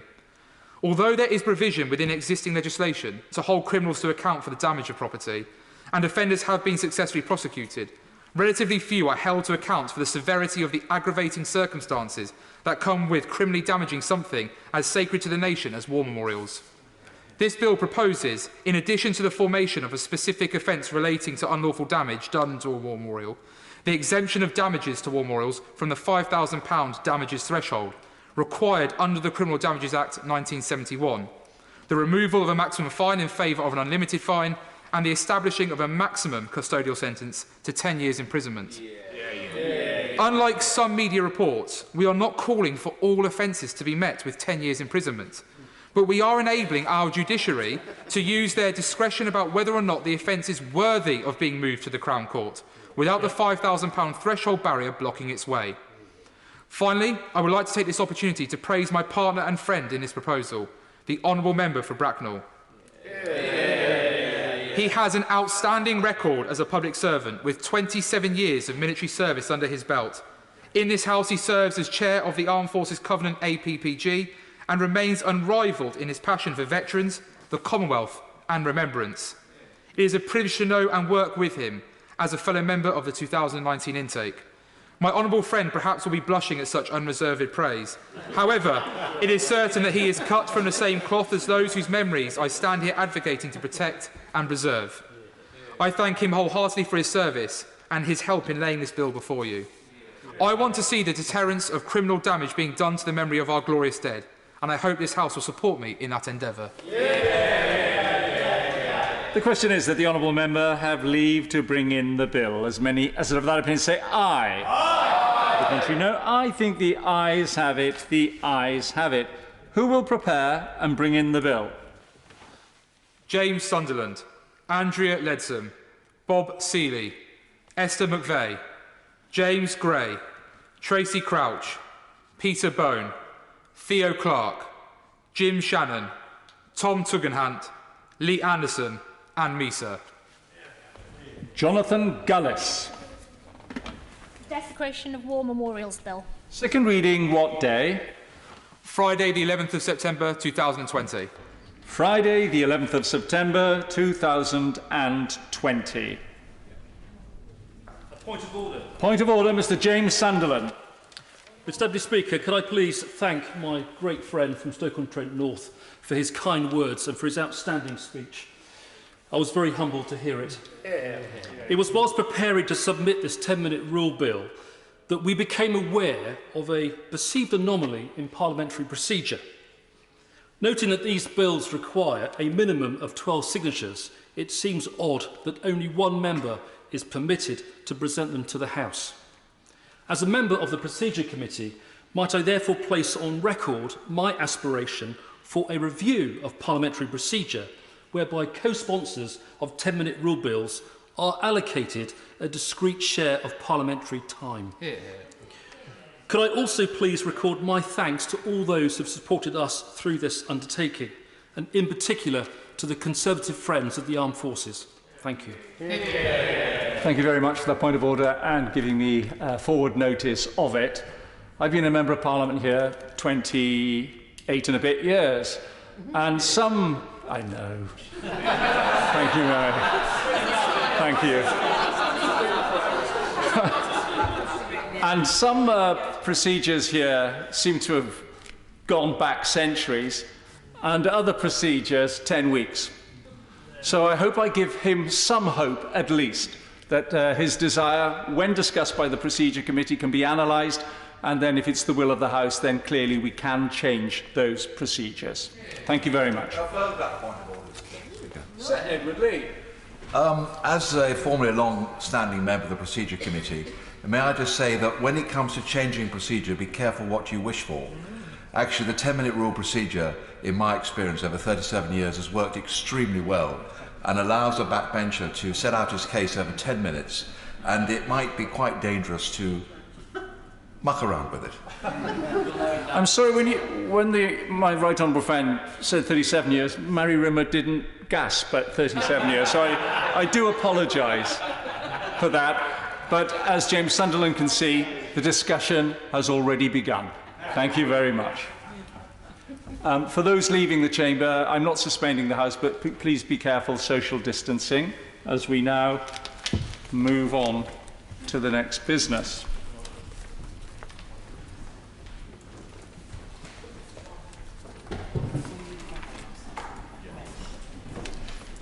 After the clerk reads, you say now.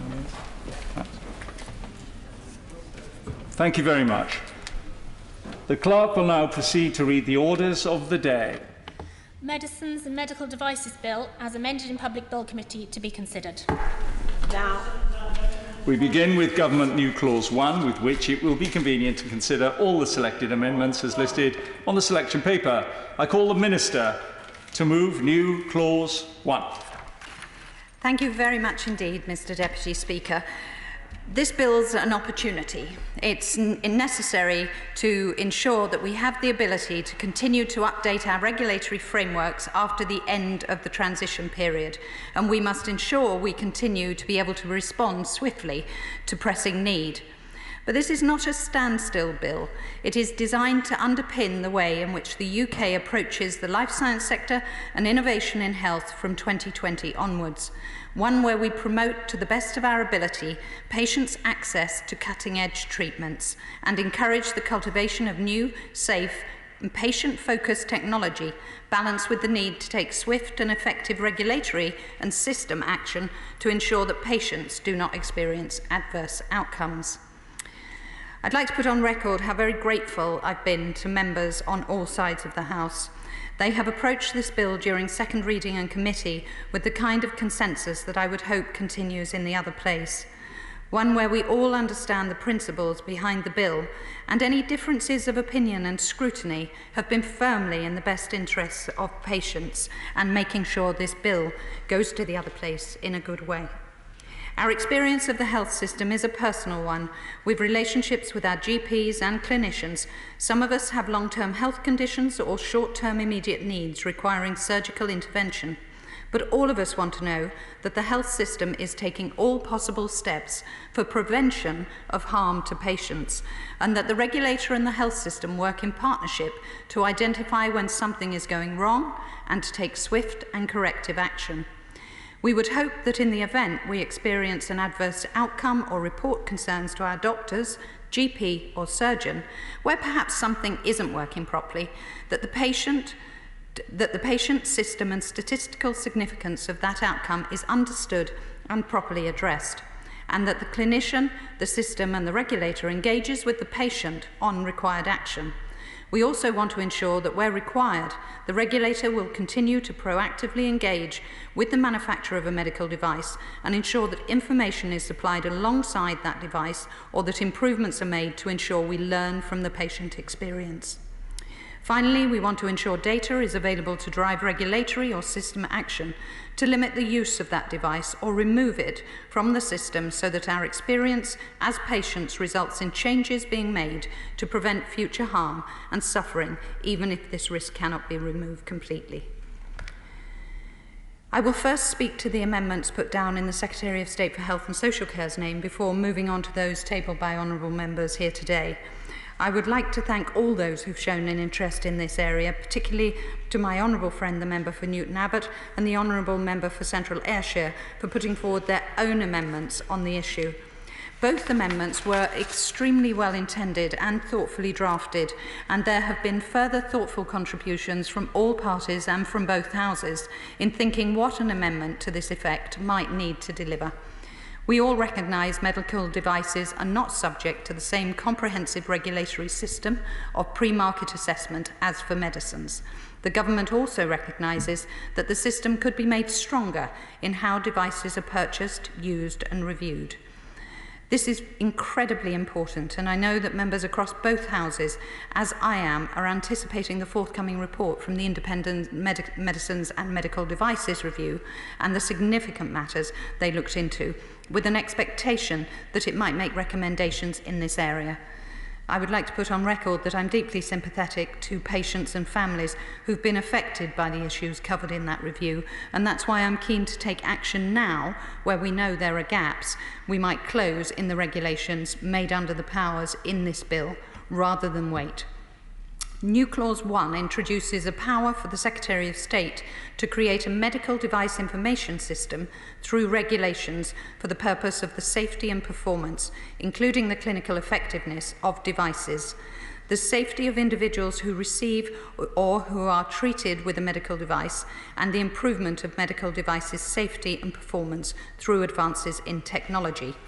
The new clause has a number of detailed subsections because there are a number of considerations that members will wish to know are being taken into account in light of the productive discussions that have been had in this place and elsewhere on the important question of patient safety and the system's capacity to protect us all.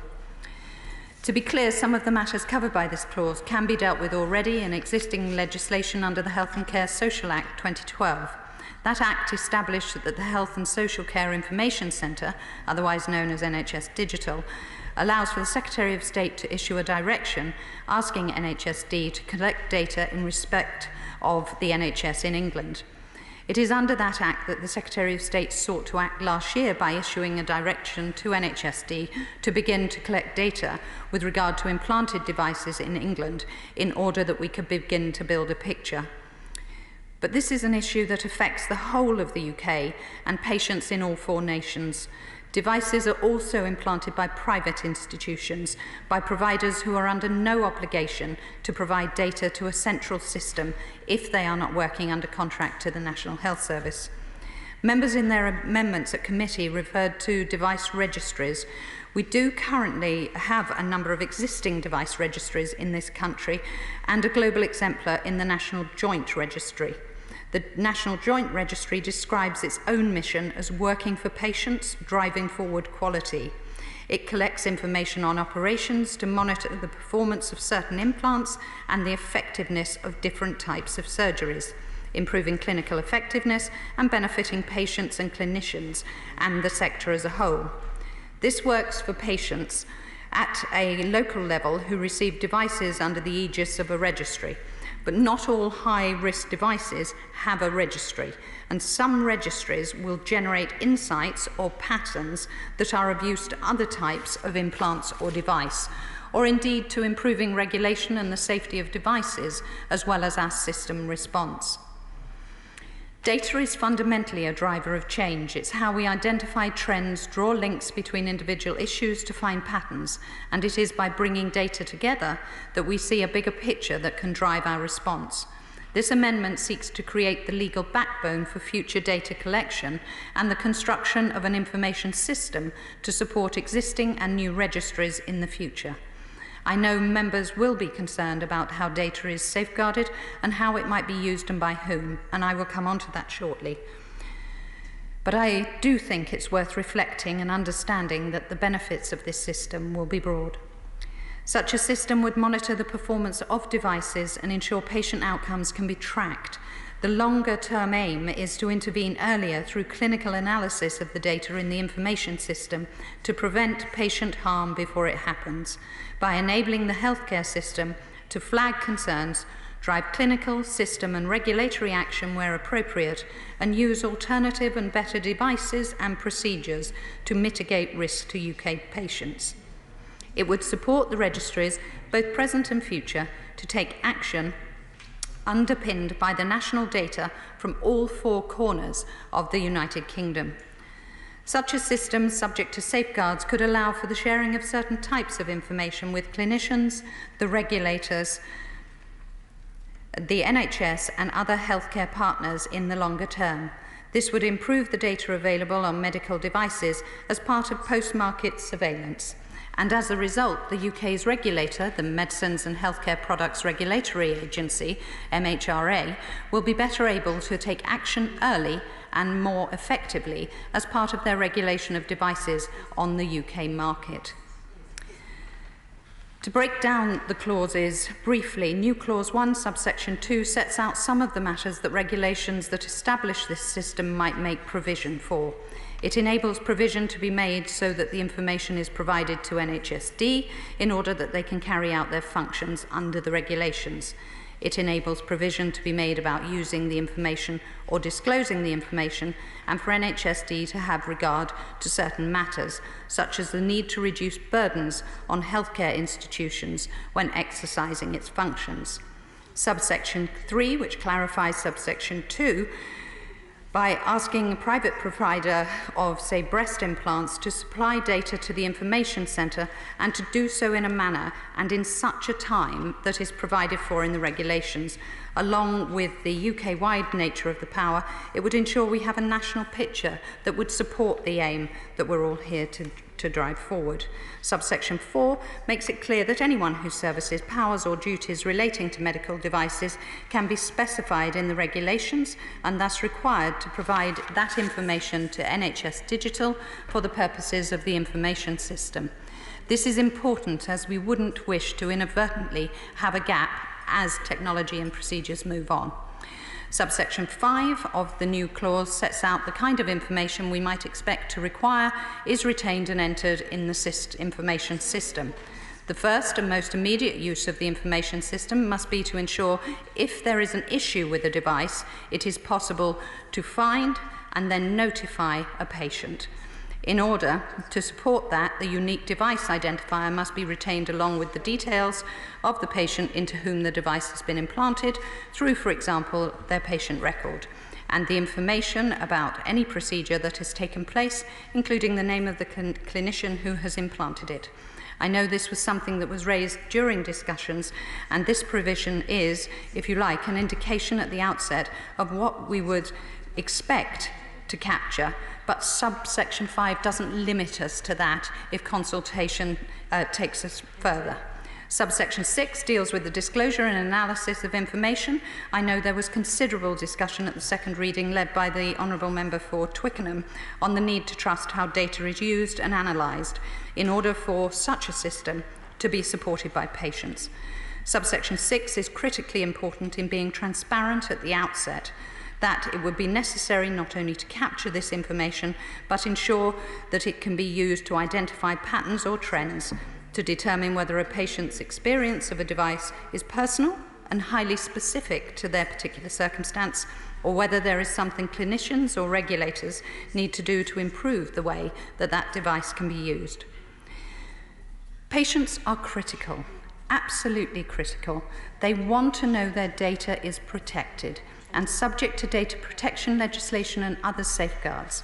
And they wish to know that they can be traced in the event of a problem with a device, and that the healthcare system professionals they interact with may know their surgical history as part of any future or ongoing procedures.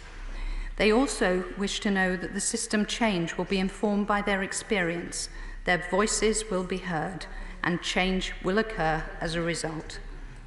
I recognise there's a lot of concern in this place and in the other place as to how we ensure sensitive information is kept securely and only processed for legitimate reasons, and there are strict safeguards on who has access to it. I wish to assure members now that this legislation is here to provide the backbone for future regulation.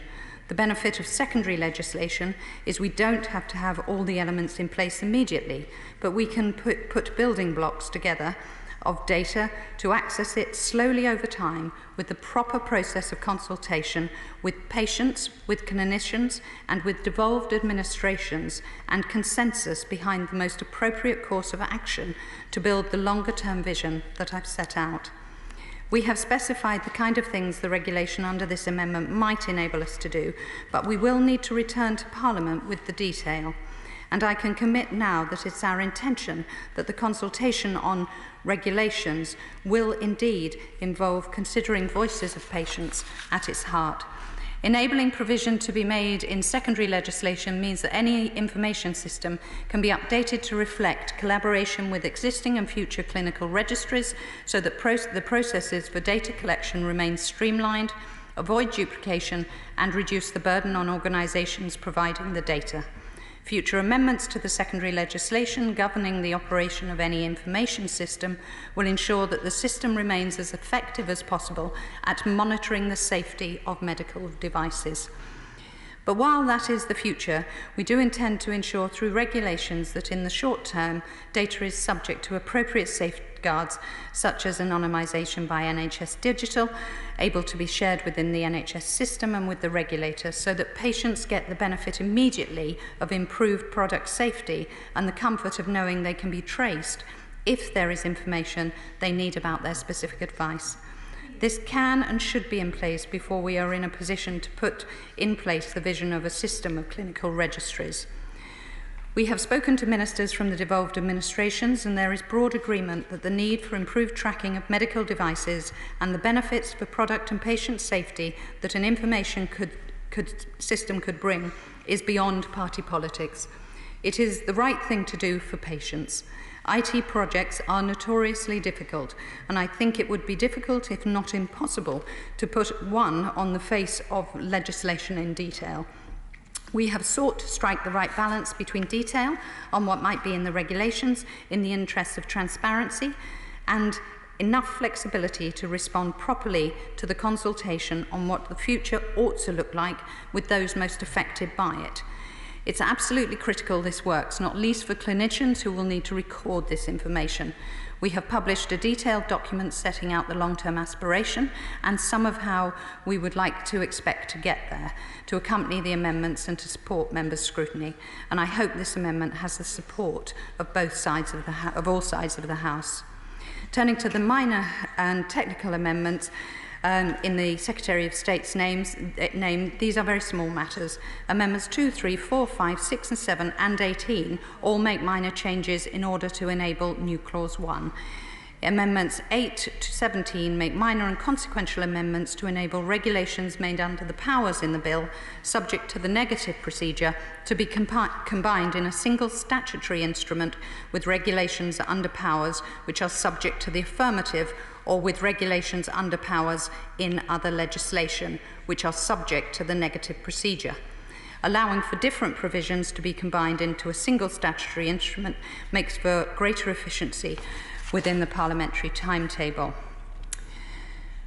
As I move now to amendments tabled by the Honourable Member for Nottingham North and the Honourable Member for St Helens South and Wiston for tabling, I'd like to thank them for tabling these amendments and hope that I can engage as much as possible with the points raised. Amendments 21, 22 and 23 are similar to those put down by... Yes, of course. I'm grateful for the Minister for giving way, and it is a thrill for the Government Minister to move my amendments, though that might be giving me false hope. But I just wanted to put on record for colleagues the purpose of Amendment 21 is around making patient safety the uppermost priority. I'd like to thank the honourable member. We are in completely unusual times where I get to respond to your amendments before you've actually spoken to them yourself. But we will... yes, but we will crack on. I recognise that the honourable member said at the time he wished to return to these issues during the proceedings, and I was expecting for him to do so. We agree, I think, that patient outcomes and patient safety are matters that we would both expect this House to consider very seriously. Amendments 21, 2 and 3 all seek to establish a hierarchy of considerations that would be applied by the Secretary of State or the appropriate authority when making regulations under the bill, making safety the primary consideration. It's important to say at the outset that patient safety is something that has the consensus of all sides of the House. It matters to us as individuals and as MPs representing our constituents who rightly wish to know that in this bill, their animals' safety is of uppermost importance when we look to make regulatory change. And patient safety is critically important. So this bill is doing what it is important for patients. So this bill includes changes like adding prescribing professions for veterinary medicines, reflecting the desire to make medicines as accessible as possible while not compromising animal safety or the safety of the person administering that medicine. Or it could mean allowing a clinician to prescribe a medication outside of its licensed purpose because it will give a better clinical outcome for that patient under those circumstances than no drug at all, or a drug which would be harmful alongside another medicine that they are already taking. This bill is absolutely about patient safety, but it's about the combination of factors as well that deliver on behalf of patients. Not all regulatory changes are made with the intention of changing the way in which a device or medicine makes its way to the patient, or whether the substance or device is safe to a patient. In 2013, changes were made to the human medicines regulations so that brokers, importers, manufacturers and distributors of active substances could apply to make oral representation to the MHRA to have certain decisions, such as a decision to vary or suspend their registration, reviewed. This made no palpable difference to the safety of patients, but it did make a regulatory change that could have been said to respond to the attractiveness consideration. Regulations are also not the only route to protecting patients. In addition, the Medicines and Healthcare Products Regulatory Agency, the NHS and DHSC also have multiple points which the safety of medicines and patient safety are addressed and considered. The NHS also has ways in which to interact with the regulator, such as the Yellow Card scheme, to raise patient safety concerns that can result in suspension in use of medicines and devices. And this is an example of our regulatory regimes in action, fulfilling the primary purpose that they were created for, protecting patient safety. In addition, NHSI has recently established a patient safety strategy in July 2019, which will continue to develop in consultation with clinicians and patients. There is also patient safety managers in hospital trusts, as well as leadership within DHSC responsible for ensuring patient safety. These examples are in addition to the consultation required under this bill and will feed into the decisions that are made when making regulations under this bill, ensuring that the consideration of any impact on the safety of medicines and medical devices is always well informed. When it comes to the considerations the bill sets out before making regulations, it's our view that there need be no hierarchy, because it's a combination of all three considerations that provides the best outcome for patient safety. The safety of the medicines and devices themselves, the availability of those medicines and devices, and a UK market that will encourage the continual development of innovative, more effective, and importantly, safe medicines and devices. It is not a choice between having safe medicines or a strong and secure supply chain, and nor is it a choice between having safe medicines or an attractive place for the development of new medicines. These considerations, in our view, go hand in hand and must continue to do so, so that our regulations continue to ensure safe and effective medicines reach UK patients and our vibrant life science sector is supported. I was most grateful to the Honourable Member for the points made at committee and agree that the need to send a very clear message of the importance of patients shouldn't be underestimated. I agree that patients should and must come first in our consideration of regulatory change that affect them, be they human or animal, but that consideration must also include the safety of medicines and devices alongside availability and attractiveness of the UK market to ensure the best outcomes for patients, which I'm sure he will agree which is what we're both working for. So, to the Sunset Clause, Amendment 20, I will now speak to the Honourable Gentleman's Amendment 20, intended to limit the operation of the bill to a three-year period after royal assent. It is similar to the one in committee. The practical consequence of a sunset provision is that at its end, the government would be compelled to return to Parliament with new legislation. There has been much consideration in this House and elsewhere as to the extent of these powers in the legislation, particularly legislation designed to ease our way out of the transition period and into the UK's regulatory autonomy. The Honourable Member has said himself that the arrangements in the bill could be said to reflect current arrangements, and I would argue that the arrangements in the bill, where there must be consultation before regulations may be made and must be laid in draft before the House and subject to the affirmative procedure, is a significant increase in parliamentary scrutiny of any changes to the current framework. The Honourable Member said at committee he wished to see proper consultation across the sector in order to set up a world-class, safe and effective regulatory regime. And I would say that is precisely what we wish to achieve through this bill as it is drafted. Proper consultation doesn't mean simply the act of providing evidence to Parliament, but the ongoing consideration of changes to regulation that affects the sector. I would say to the Honourable Member that is precisely what Clause 40 is intended to produce.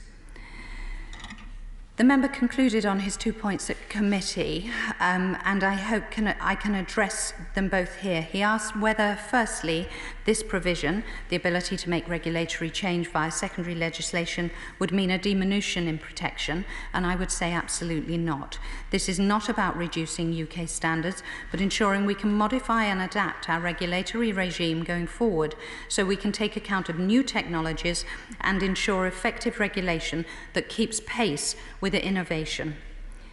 We have approached the drafting of the bill with the intent of creating legislation that will stand for some time, and that is why we have focused the matters on which regulations might be made to amending or supplementing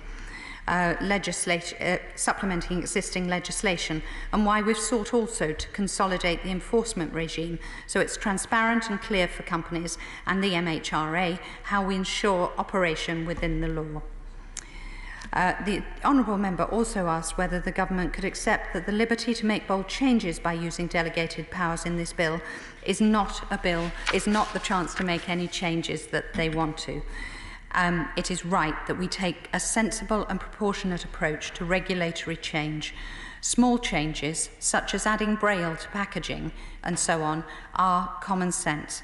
But changes such as how we approach community pharmacy and novel technologies is, I would agree, something else. And I can assure the Honourable Member that we have no intention of making bold changes to regulations without full consultation and bringing the issues back to this House with the expectation that we will be expected to justify those changes. This amendment would mean returning to primary legislation within 3 years.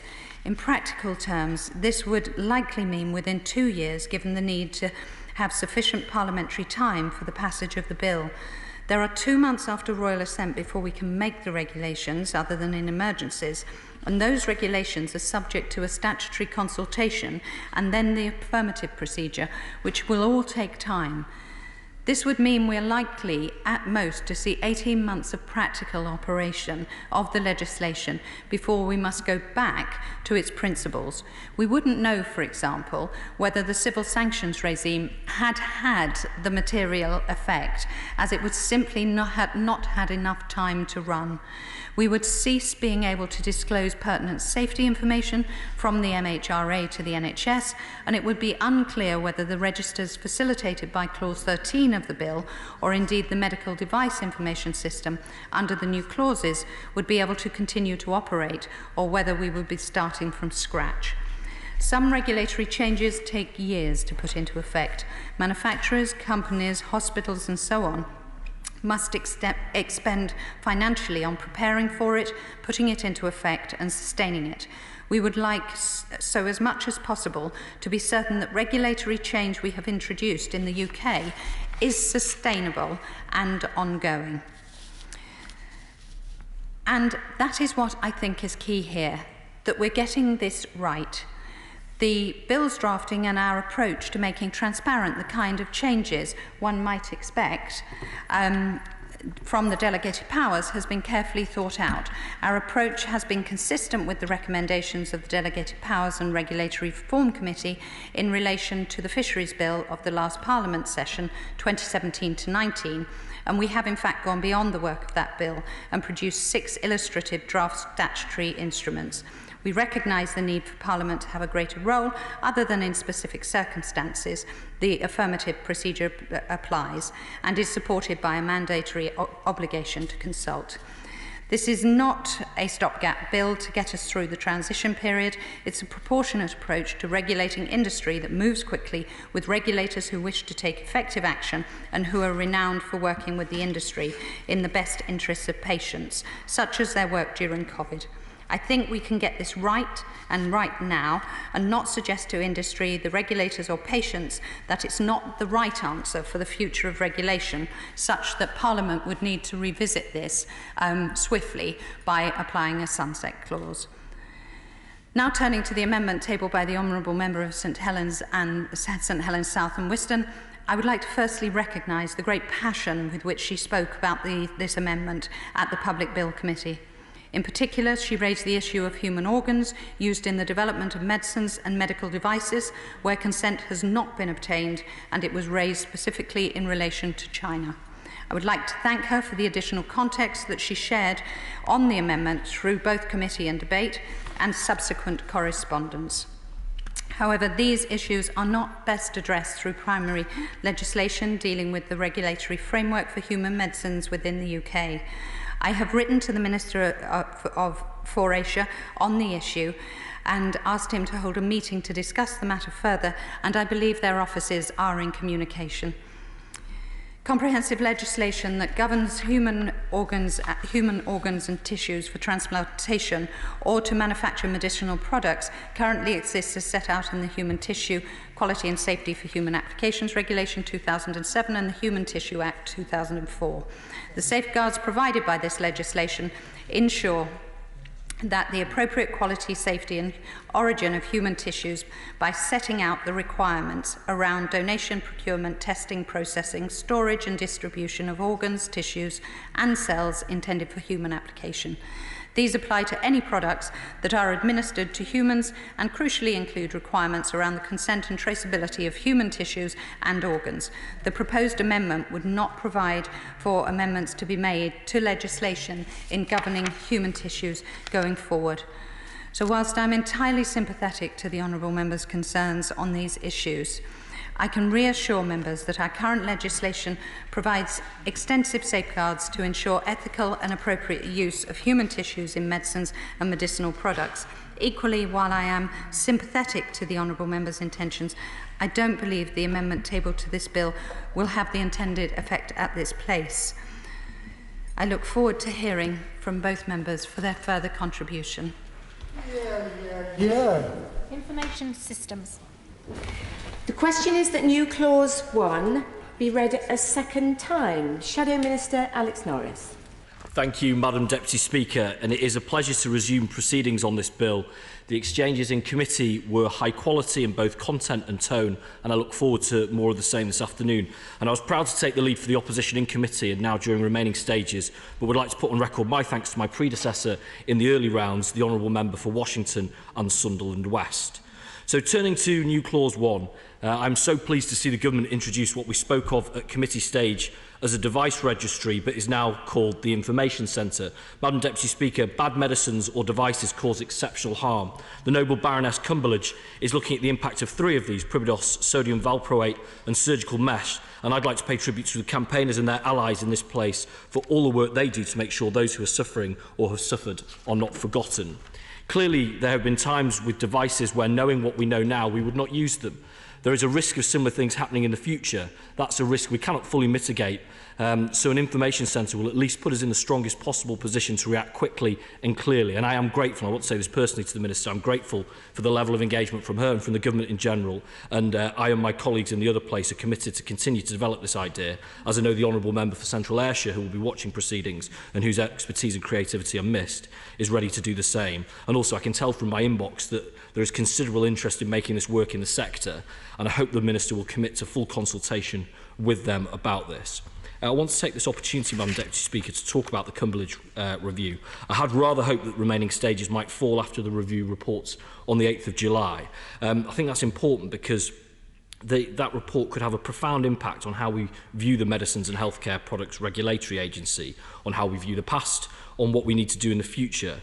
Presumably proceedings in the other place will fall after this, so I'd hope the Minister will at least be able to commit that the government will engage seriously with that review. I'm sure they will, but that crucially they're willing to make amendments to either this bill or indeed changes more generally in other parts of legislation or in regulations to the MHRA in other ways to make sure that it's fit for the future and addresses the challenges that come up in that review. Now, turning to the amendments in my name, this is a simple bill, Madam Deputy Speaker, and Sunset Clause, the Sunset Clause Amendment 20 reflects that. It takes our current arrangements as governed by our previous membership of the European Union and transplants them into UK law. So far, so simple. It then hands the Secretary of State the power to amend these as they wish via secondary legislation. Now, the Minister and I agree on a great deal of things, probably the vast majority of things. But I have to say, our views diverge whether or not this is a downgrade from where we are, because whilst the democratic deficit in the European Union is a face that launched 1,000 undergraduate essay ships, I accept that. Nevertheless, there are multiple independent stages across the Commission, the Parliament and the Council. That's, if nothing else, whether or not that's a good process is for the birds for us now, but that's lots of eyeballs to pick up mistakes, whereas now what we've got is a Secretary of State governing high-risk medicines and medical devices, and then essentially ratified by a committee or occasionally perhaps on the floor of this place where the Secretary of State will have a majority come what may. That, I think, in any terms is a diminution, and I know the government will need to be mindful of that. So all this amendment asks is that the Secretary of State returns to Parliament after having had these powers for 3 years and resets the arrangements, creating a holistic new status quo as we're doing now. And that's not to say, actually, that status quo is then locked in forever. It would have to, of course, be a moving picture, but it would just give us an understanding in the round of all regulations and allow Parliament to have a full consideration rather than doing it bits by bits by bit. And given how much scrutiny is going to be coming out of this process, I don't think it's onerous. Nevertheless, I do accept that a sunset clause is an inelegant solution, so I don't intend to press it to a vote, but it is the best that we have as an opposition. I hope the government will bear it in mind in the other place, because consider this, Madam Deputy Speaker. If you turn to page 4 of the government's own impact assessment, at the moment before a medical device enters the UK market currently, the domestic notifiable body, which is for us the MHRA, must sign off on it, say it's safe. It then must be signed off by 2 other notifiable bodies from other member states, a triple lock. Under this bill, it will be just the MHRA and the Minister. That is a high wire and leads to the potential for a lot of harm. So a sunset clause, or at least I think I'd probably rather characterise it as a reset clause, also would allow us to consider or evaluate one particularly critical byproduct of the bill that I can guarantee every honourable member, if they haven't already, will be hearing from their constituents about. Because if you comb the bill, colleagues, or if you do a Control F and look for the words hub and spoke, you will not find them. You'll only find them on page 10 of the government's impact assessment at clause 42. Buried deep in there is the idea that the government may plan to change, or does plan to change, the age-old principle that the pharmacy that dispenses is the pharmacy that distributes, either at their counter or via home delivery. Instead, this now opens, the Clause 42 opens the idea that instead mobile deliverers will be able to partner with dispensing pharmacies to deliver their prescriptions for them, or more likely be able to dispense on their behalf and then deliver on their behalf, leaving pharmacists to pick up new clinical responsibilities. There are very strong, valid arguments on both sides of this issue. I can't tell you actually with certainty how I would vote if asked to pick a side at this very moment. Some say this will destroy community pharmacy. Others say it will unleash community pharmacy into the brave new world. But I tell you this, Madam Deputy Speaker, it's the most profound reform to community pharmacy in our lifetimes. It is delicate, it is important. Our constituents care about it, as do our local businesses. The bill opens this up. I would even say, actually, the impact assessment prejudges it, and it's not even on the face of the bill. That's why I think this bill needs a sunset clause. We know we have to pass it at third reading, or we don't have a regulations regime for medicines and medical devices. But how on earth do we get to the point where we're practically committing to an entire new model for pharmacy along the way? I can't understand that, and I hope the Minister will cover that in summing up and make a strong commitment to the broadest possible consultation on this matter, because we will have to tread very lightly indeed. Moving on to Amendments 21, 22, 23. When Paul wrote to the Corinthians 13:13, he spoke of three things that you discover as you grow up, and we're entering wedding season again now. Happily, we're allowed to do that again, so you will recognise this passage. And now these three things remain: faith, hope and love, but the greatest of these is love. Similarly, in this bill, Part 1, Clause 1, Subsection 2, there are three things when it comes to human medicines, or in the case of my other amendments, veterinary medicines or medical devices: safety, availability and attractiveness of the UK market. Surely, Madam Deputy Speaker, the greatest of these is safety. Now, I know the Minister has a strong personal commitment to patient safety, so I still can't quite understand why on the face of the bill it is seen as equal to the attractiveness of the UK market as a driving force of the Secretary of State's decision-making. I reckon we could stand in members' lobby all day without finding an honourable member who would make attractiveness a co-equal priority with patient safety. So I'm keen to know from the Minister perhaps what legal advice she's had on this point. Are we certain there isn't a vulnerability facing a future Secretary of State who is said to have prioritised patient safety over the attractiveness of the UK market from potentially litigious and exceptionally powerful pharmaceutical companies? Now, I don't intend to push this to a division, but I'd be keen for the Minister's reflections on this and for consideration in the other place. Turning to Amendment 19 in the name of the Honourable Member for St Helens South and Wiston, this is an exceptionally important issue. Again, there would be complete unanimity that human tissue harvested without consent is repulsive and that we in this country would have absolutely nothing to do with that. I have no doubt on that at all.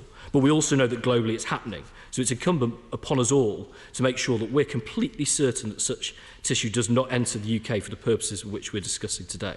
I listened carefully to what the Minister said in committee, and that provided a good deal of reassurance, and she has increased that this afternoon. However, it is clear from correspondence from campaigners since that there may well yet be gaps in current arrangements, and that actually we must either act today or perhaps in the other place. And then just finally, just to refer to the remaining government amendments, Madam Deputy Speaker, I said this in committee, I'll say this again, I always find it reassuring when there are government amendments because it means they're still reading their own bill. And I think that is a very, very good thing. And I see that as a point of strength. And I don't have any quarrel with these remaining amendments, but I do want to make a final point about the use of secondary powers, which obviously this entire bill is built on. If you look at the delegated powers memorandum, page 10, not only is the Secretary of State reserving themselves significant powers via secondary legislation, but many are even via the negative procedure. Examples include the labelling, prohibiting, advertising and fees regime governing human medicines. Awful lot of very important things, all at the stroke of a pen, before Parliament has even said a word about it. I can't help but wonder whether the government shouldn't be careful what it wishes for, because this is a high wire that they have stepped out onto. So that summarises from the opposition point of view our views on these amendments. I think they are good ones, both the government ones and the backbench ones, and I hope the government will give them strong consideration either today or during the rest of the bill's processes. Thank you, Madam Deputy Speaker. Rimmer. Thank you, Madam Deputy Speaker. I'd like to thank the Minister for sight of her letter to the Minister for Asia. And as the Minister committed to do so in the committee, it was communicated to all members of that committee, and I do sincerely thank you for that. This amendment empowers the appropriate authority to make provisions on the process of developing or manufacturing of medicines in relation to the origin and treatment of human organs. This is necessary due to the actions being taken by the Chinese government in Beijing. The China Tribunal, headed up by Sir Geoffrey Neese QC, launched the first independent legal analysis of all evidence relating to organ harvesting in China, which found beyond reasonable doubt that forcible organ harvesting is taking place. China was invited to provide evidence to this tribunal, but failed to do so. And a study by the medical journal BMJ Open has raised ethical issues on over 400 Chinese medical studies. There is clear evidence that China is abusing human rights, including the right to life of Uyghurs, Falun Gong, conscientious objectors and political prisoners. There is no reason to believe that China is not also experimenting on such prisoners without consent and then harvesting organs to examine the results of such experiments. So we must protect the UK health system from being morally compromised by this. The Minister, in the committee stage of this bill, stated that this amendment was not required as regulations are already in place under the Human Tissue Regulation 2007 and Human Tissue Act 2004. Human Tissue Regulations 2007 is codes of practice.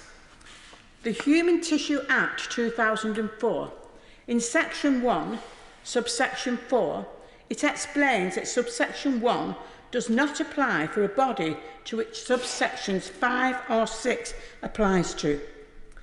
4 subsections 1 to 3 do not apply to an activity of a kind mentioned there if it is done in relation to a body to which subsection 5 applies. This includes a human body that has been imported. B. Relevant material to which subsection 6 applies. This includes relevant material if it has been imported. Relevant material means material consisting of human cells. Therefore, imported human tissue does not require appropriate consent. Imported human body tissue for medical research does not require any consent or traceability. It is only advised, not required. This means human tissue from countries like China can legally be imported to the UK for the purpose of medical research without traceability, documentation or consent. Imported human body tissue for use in medicines requires traceability from donor to recipient and consent documentation, though technically not legally requiring consent, but in reality it would be difficult to demonstrate donor selection requirements without consent. Without this amendment, we have no assurance that harvested organs cannot find their way into our National Health Service. Whilst the legislation and regulation provide guidance, it is just that, guidance. Why should we not want to make it clear that harvested organs will not find their way into this country? International checks on this system are also failing, with the World Health Organization's assessment of the Chinese organ transplant system being one of self-assessment, as stated by WHO to the Foreign Commonwealth Office. Thus, the regime breaking the ethical standards is also assessing it meets them. The British Medical Association has called on the government to reconsider its position on this issue in light of the findings of the tribunal. This amendment empowers the government to do just this and close the hole in our current legislation. This amendment is not aiming to shut down trade in medicines between the United Kingdom, China and China, but to ensure it is ethical. This amendment does not force the government to implement these regulations now. It merely empowers it and the relevant authorities to take the steps necessary to regulate around this issue when and if they are prepared to do so. I don't intend to push this to a division today. Frankly, I shouldn't have to. The moral and practical case is as clear as day, and the government should accept this. It seems they are not going to do so at this stage, but they should do so during its passage in the other place. Madam Deputy Speaker, I want to make it abundantly clear that I will not be letting this lie. We have a growing group of parliamentarians, cross-party, here and the other place, that are determined to stop this from happening. We now need a government to do their bits. I leave it there. Jim Shannon. Thank you, Madam Deputy Speaker, and can I say what a pleasure it is to be able to speak on this issue. Can I say just how very pleased I am, the Minister knows this, to see her in her place. I've always followed her progression very well, and I'm very pleased to see her in the position she's now in, and how ably and capably she responds to the issues that we presented to her today. Also, a pleasure to see the Shadow Minister in his place, and I'm very, very pleased to follow my honourable friend, the member for St Helens South and Whiston. We're also good friends, and we have a similar interest in the organ harvesting, as you've referred to, and her contribution to this House, and it's something that I hold fast to as well. And I am of great concern about the fact that China seems to have a almost commercial organ harvesting of people, those of Falun Gong, those of Christian beliefs, those of the Uyghur Muslims, and many, many others.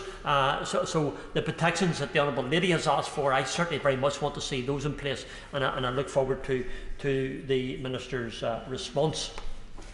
And back before the last election, and not the last election, the one in 2017, I had occasion to be in hospital for 3 operations, and if nothing else, Madam Deputy Speaker, the one thing that I realise about that operation is how good the NHS is and how well they work, but also how unfashionable it is to wear one of those surgical gowns, and it really does scare me just to think of it, never mind anything else, but at the nature of life and what we do. We are all aware that the Medicines and Medical Devices Bill is an important piece of legislation. It really is, for the drive to achieve the ambition to maintain the UK's position as a world leader in science and research beyond the Brexit transition period. And that's also been referred to in the background notes. Queen's University Research Facility is world class and is part of the team driving the research for a COVID-19 vaccine out of the £29 million government grant to find the vaccine and understand the virus. Sometimes it's not said, Madam Deputy Speaker, and it should be said, that our government has done some great work, and they have done. It's not often said, because we always, the nature of our life is we sometimes say what hasn't been done, but let's give credit for what has been done, and it's been really good stuff. The Patrick G. Johnson Centre for Cancer Research, the Wellcome Wilson Institute for Experimental Medicine are both internationally recognised and acclaimed for the work that's been done, and having been there on a number of occasions, and I've been there personally, you cannot help but be impressed by this leading world-class facility at Queen's University in Belfast. More that can be achieved, and I hope this bill will free up, the Queen's researchers to reach their potential. I would ask the Minister perhaps if she could confirm that would be the case. Queen's University leads the field. And I think it's important that we don't have the standards, just keep the standards we have now, but this legislation, I believe, Madam Deputy, will enable us to raise the standards above and beyond. We retain what we have and will hopefully do better. I'm so proud of what we've achieved in this country and confident what we further can do in the future. It is therefore essential, however, future regulations enabled by this bill must also ensure that patients are not disadvantaged and ensure that the UK remains an attractive market for the international industry. And I want to ensure that that is the case. I'm quite sure it will be, but the Minister hopefully will confirm. There's a fine line, I believe, to be found between regaining our sovereignty, which is of the utmost importance, and I support that totally, while still being competitive and able to work closely within the global market. I do believe that we can achieve this. In the same way that last week I spoke on the importance of ensuring the aerospace industry's regulations would enable continued easy access to the EU, but also give the best protection for our own, we can get the right balance. One of the questions that came up in my discussions, and I know that this was referred to in perhaps a minister's comment about rare diseases is something I've had a particular interest over the years, and I just want to confirm again that those with rare diseases still have access to the clinical trials relating to their rare diseases, very specific to them. But as the Minister obviously says, and rightly says, this legislation will affect all of the United Kingdom of Great Britain and Northern Ireland, and all 4 regions will be part of that. I've had some correspondence from the British Heart Foundation, an organisation which I highly respect, and I know the Minister highly respects it, and all of us in this House highly respect them as well. And we appreciate the level of work that they undertake for the better of people throughout the whole of the United Kingdom of Great Britain and Northern Ireland. They have made 2 asks of this legislation, and I ask the question. They are as follows. Excuse me. Close UK-EU collaboration is protected through full alignment with the EU clinical trials regulation, allowing patients access to vital pan-EU clinical trials and encouraging industry to continue to invest in UK science and research. Will that continue? Patients have quick supply to crucial medicines through close participation in the European Medicines Agency licensing process. Again, will that continue? From 2004 to 2016, the UK collaborated with other EU countries on almost 5,000 clinical trials, the 3rd highest number of joint clinical trials of all the EU countries. So we were playing our part, as we often do, above and beyond. The outcome of this trial have been impressive, and we must ensure that cooperation without capitulation is a key. UK ranked in the top 4 EU countries for cardiovascular disease, CVD, clinical trials according to the 2017 analysis, with 586 CVD trials registered in the European Clinical Trials Database. In 2016-17, the BHF spent 24% of their research income in clinical research, 31% of this in clinical trials, and the rest includes epidemiology, genetic studies, etc. UK supplies 45 million packs of drugs to Europe every month, and 37 million drugs come the other way. We need to ensure that this can continue. Despite having a number of bilateral trade agreements with the EU, it is estimated that Switzerland gains access to new medicines on average 157 days later than the EU 27. In Australia and Canada, new medicines come to market on average 6 to 12 months later than in the EU or USA. This is a concern, a very great concern to the BHF, and I understand. However, it must also be remembered that as we are at the cutting edge of many of these technology and medicinal advances, that we will not necessarily be delayed in our procurement of medicines that could happen at all without our involvement. We need to ensure that we keep pressing on with our research and sharing information and communication on mutually beneficial projects. I welcome the Minister's commitment in an initial statement to the House in relation to data protection for patients, sensible and helpful. And again, that's one of our concerns. The Minister has already answered that. So again, I thank her.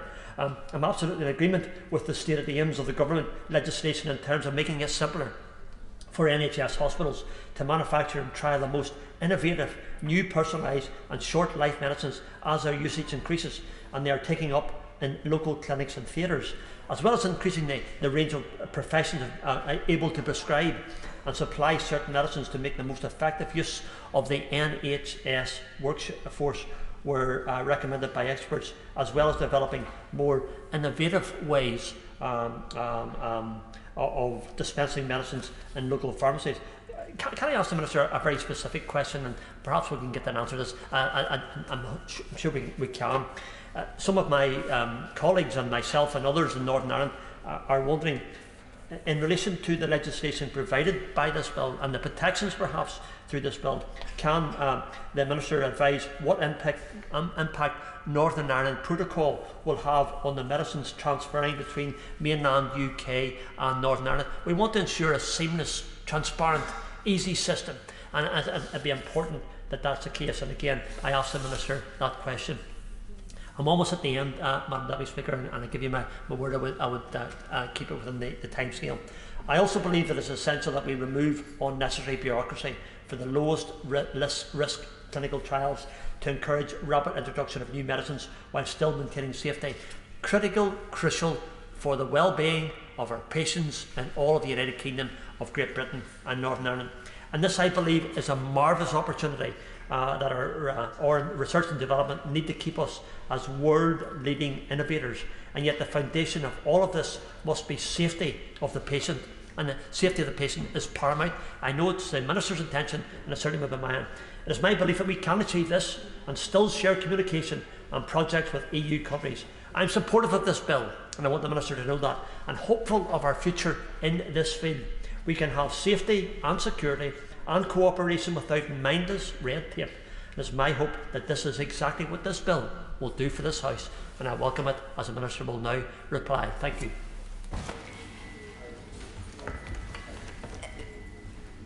Tim Farron. Jim, you could have carried on a bit longer, couldn't you? Madam Deputy Speaker. Thank you so much. Honoured to follow my honourable friend. When it comes to the regulation and introduction of new innovative medicines, treatments and technology, I'm bound to say that cancer will be at the forefront of many of our minds. It's an area that deeply concerns every single one of us, and it could be severely impacted if we don't get the negotiations right. The NHS long-term plan, which is full of very good and wise things, recognise the significant problem that we have in the United Kingdom with our cancer survival rates. Our survival rates are, and it's been the case under many governments of different colours, nevertheless, they're amongst the worst in Europe. We have the second lowest survival rate for lung cancers and below average survival rates for 9 of the 10 major cancers.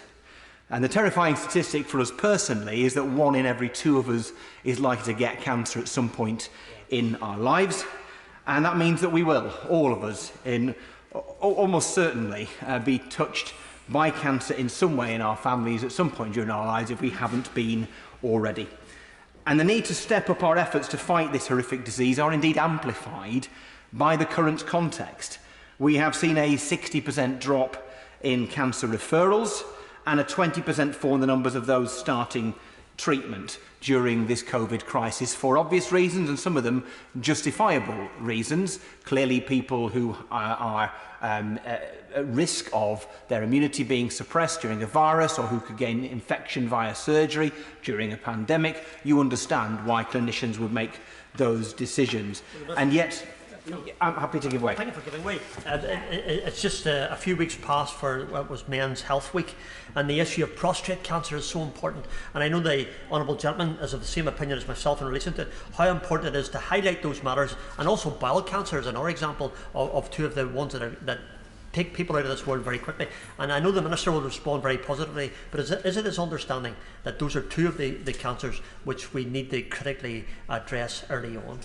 Well, he makes a very, very good point. I mean, with 2 statistics that I rattled out, and not for the first time even today, but the 60% drop in referrals, the 20% drop in treatments beginning. The referrals is broadly down to people not coming forward because they don't want to trouble the NHS. And it's massively important to amplify what I know ministers and clinicians are saying around the country is if you are in the remotest bit concerned, then you must come forward and seek advice, because the NHS undoubtedly is open. Undoubtedly also, some of the cancellations of treatment have been for other reasons, because we've not had the full access to kit, and potentially also because in the early days, NICE were advising treatment not to happen when perhaps it could have done. But I'm pleased the government has managed to make significant progress in recent weeks. Of course, those statistics all are true. The reduction of people coming forward for treatment and indeed for referral, reduction in treatment beginning, and yet the numbers of people with cancer at this point is the same as it would be in any other year, give or take. And so that does tell us that we are in danger of seeing a serious peak when it comes to late diagnoses, and therefore, sadly, people tragically not living as long as they would have done otherwise. Now, in the context of this bill and the discussion we're having today, to remove ourselves from the European Medicines Agency would be to do our people harm. choosing to go from being part of an organisation that represents 25% of medicine sales on the planet to one making up only 3% will inevitably mean that we fall down the list for those applying for new drugs and treatments, in which case looking to negotiate associate membership of the European Medicines Agency seems to be the wisest course of action. We must be at the cutting edge of cancer treatment, yet we will hobble ourselves if we reduce access to new treatment and scale back research and development. Of course, Britain's membership of the EMA is no guarantee of progress, I think particularly of radiotherapy technology.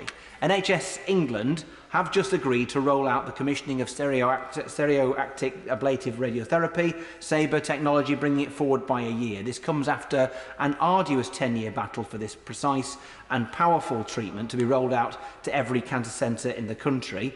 And to be clear, 100% of radiotherapy centres are equipped to give this treatment, but only half of them are currently commissioned to do so. So I am very grateful to ministers, and in particular the one here in her place, who have intervened to ensure that all centres will now be commissioned. We are very grateful.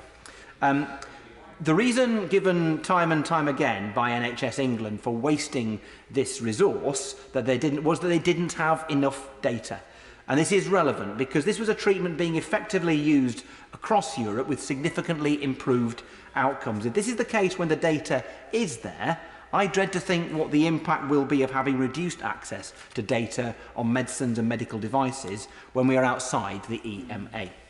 If effective and coordinated implementation does not follow regulation, regulation becomes utterly meaningless. Many colleagues have rightly raised concerns about maintaining access to the best possible treatment for those in the UK, but we also need to recognise there are countless people who are not able to access the treatment they need and that has been approved even now. The idea that this could be further curtailed and cost further lives is deeply troubling. Indeed, it would be an outrageous injustice. The process between the approval of a medicine or a medical device and its use to treat illness and save lives is hugely important. And radiotherapy and the experience of its development in this country kind of proves that. Lack of coordination, damaging bureaucracy and the absence of consistent investment have left us lagging behind Europe in a treatment where, ironically, we lead the field in innovation. Our machines should be replaced every 10 years, and yet a survey undertaken by Action Radiotherapy revealed there are machines up to 17 years old. Replacing these machines would work out at around £400 per patient. That's the same cost as one single night stay in hospital. This is a highly curative cancer treatment, and so I call for swift action to ensure that we stop lagging behind. A ring-fenced central funding pot to replace machines over 10 years old would secure fast and uninterrupted patient treatment. And this would solve the £140 million backlog in machine replacement costs and secure the future for this treatment. Recognising the gap between approval and access also means recognising access to treatment can mean physical access. People in Westmoreland face a 3-hour round trip for radiotherapy. For many of the elderly and extremely ill, it means they choose not to make the trip at all. They choose shorter lives because they cannot face the longer journeys. It is essential that we invest the £250 million for new network treatment delivery centres to bring treatment closer to home and to avoid long travel for the 3.5 million people who live further away than the 45 minutes recommended maximum travel time. For us, that would mean a radiotherapy centre at the Westmoreland General Hospital in Kendal, which will be long overdue. Access to innovative treatment is essential, and this must be in no way diminished at the end of the transition period. But this is only half the picture. Access and approval must be followed by a coordinated and effective rollout to patients. We cannot tolerate red tape leading to life-saving innovation being left unused in hospitals, just as we cannot risk having reduced access to those innovations in the first place. So, Madam Deputy Speaker, if we claim to value the lives of the British public, we owe it to them to get this right and ensure they have easy access to the best and most effective treatment. That means ensuring a close deal with our neighbours, and it means tackling our own homegrown bureaucracy, which is more than capable of stifling innovation and costing lives. Minister. Thank you very much, Madam Deputy Speaker. And I am most grateful to honourable friends and members for their contributions today. This isn't a stopgap bill to get us through transition. It's a proportionate approach to regulating an industry that moves quickly, with regulators who want to take effective action, but who are renowned for working with the industry in the best interests of patients. It's about setting a new direction and making clear what the UK wants after the end of the transition period. So I would quickly like to turn to the points raised. I would like to reiterate to my honourable friend the commitment to consultation when the Cumberledge report is published. We are keen to take account of their recommendations and ensure we are taking the necessary steps to protect patients, as patient safety is paramount to the future of medicines and medical devices regulation. We have, of course, had routine engagement with the review team, as you'd expect, to ensure they are adequately supported and resourced to conduct their review. To the matter of pharmacy, I believe that it's quite the contrary of what the Minister outlined. For hub-and-spoke dispensing, our intention is to give smaller community pharmacies the same opportunity that large pharmacy businesses already enjoy, supporting them. We want to remove the legal barrier that only allows such an arrangement where the spoke pharmacy and the central dispensing hub are part of the same retail pharmacy business. This would level up the playing field for smaller community pharmacies rather than put them under threat. And as I outlined when we were in committee, particularly during COVID, the pharmacy sector has all 11,600 of our community pharmacists have gone above and beyond, keeping their doors open and being there every single day for all of our constituents. So I would once again like to put on record my thanks to them. We have committed to consult before making regulations, and this applies to any changes to rules on pharmacy registration. It means no amendments can be made without, no changes can be made without firstly consulting them properly. Coming to the honourable member for St Helens South and Wissend, I understand her passion on this subject. As the honourable member for Strangford alluded to, it is a thoroughly abhorrent process. And as I indicated, the Foreign and Commonwealth Office regularly raises concerns with China, including on the extensive use of the death penalty, treatment of religious and ethnic minorities, which sit at the heart of this. I look forward to having a conversation with her after she's had that meeting to understand what was discussed and to further continue the conversation. To the honourable member for Strangford, I thank him for his kind words and for highlighting that we have quite a unique ecosystem here. We have brilliant academics like those he mentioned from Queen's, but right across the United Kingdom, a world-leading life science industry employing some 240,000 people and those working to bring the best of products to patients. We want to ensure that in and around clinical trials, we have a regulatory system that maintains and enhances the UK as a site for global cooperation in research and allows us flexibility to achieve what is best for patients. Talking about clinical trials, the government values the strong collaborative partnerships we have across Europe in the areas of science, research and innovation and wants to continue to support these opportunities. We are committed to ensuring the UK maintains its position as a global science superpower and continues to collaborate with Europe on scientific research. And the Prime Minister has made clear that the UK sits ready to consider a relationship in line with non-EU member states' participation in Horizon Europe, provided this represents value for money and is in the UK's interest. On the matter of the Northern Ireland Protocol, as the bill is drafted, it doesn't breach the Northern Ireland Protocol, and the powers in the bill are capable of being exercised compatibly with the protocol, and we will ensure that this is the case. So as far as ensuring that Northern Ireland traders gain approvals from we're clear that the protocol provides where a GB authority currently approves goods for sales, they will continue to be able to do so for that free-flowing movement. To the Right Honourable Member for Westmoreland and Lonsdale, who never misses an opportunity to remind me that he would like more services close to his constituents, I hear you again. On top of health orals this morning, I know we both share that commitment for driving patient access to radiotherapy and treatments together. It is something that many honourable members know is dear to my heart, having had cancer on more than one occasion. I came here to try and get more cancer nurse specialists. I came here to make sure the journey for those who have metastatic cancer, which is rarely spoken about in this place, are treated as people who still have full lives to live. Living with and beyond cancer is something that actually we should embrace.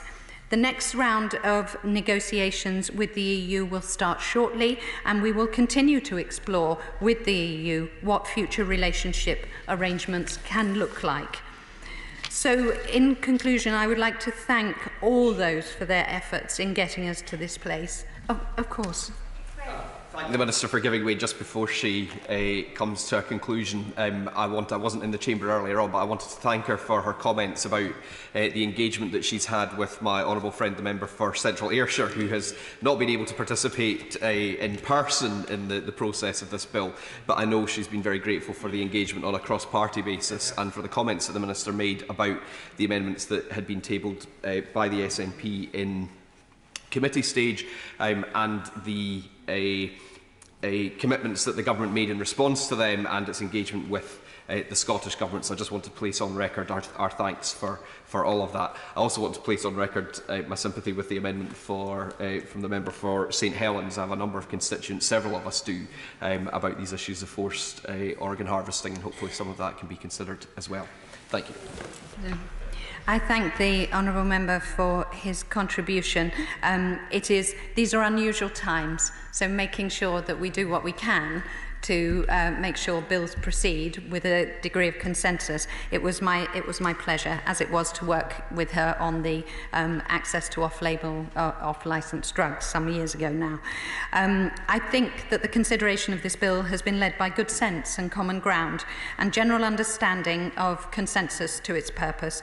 I'm grateful to everyone who's contributed along the way, and I think the themes we've heard over the course of today and through committee have been the right ones for us to consider. The importance of patients being paramount, ensuring we carefully consider and scrutinise the legislation and ensure that it's made after consultation. The use of data to underpin better regulation and improve safety is necessarily part of that regulatory scrutiny, and I'm honourable, and I am grateful to the honourable member for St Helens and South and Wisson for raising that important issue of the UK's continuing promotion of human rights and ethics. I'm grateful to the clerks for their help, because these are unusual circumstances and I have felt no less supported, and working towards ensuring that we can make progress in the other place. We will continue to use this imagination. This bill is a framework for where we want to go. It will allow us to ensure the regulation that governs critical areas that matter for us, all of us, and they are likely to affect us indirectly, is up to date and supports the thriving life science sector and patients. And to that end, I commend this bill to the House. The question is that new clause 1 be read a second time. As many as are of that opinion say aye. Aye. Of the contrary, no. I think the ayes have it. The ayes have it. The question is that new clause 1 be added to the bill. As many as are of that opinion say aye. Aye. Of the contrary, no. I think the ayes have it. The ayes have it.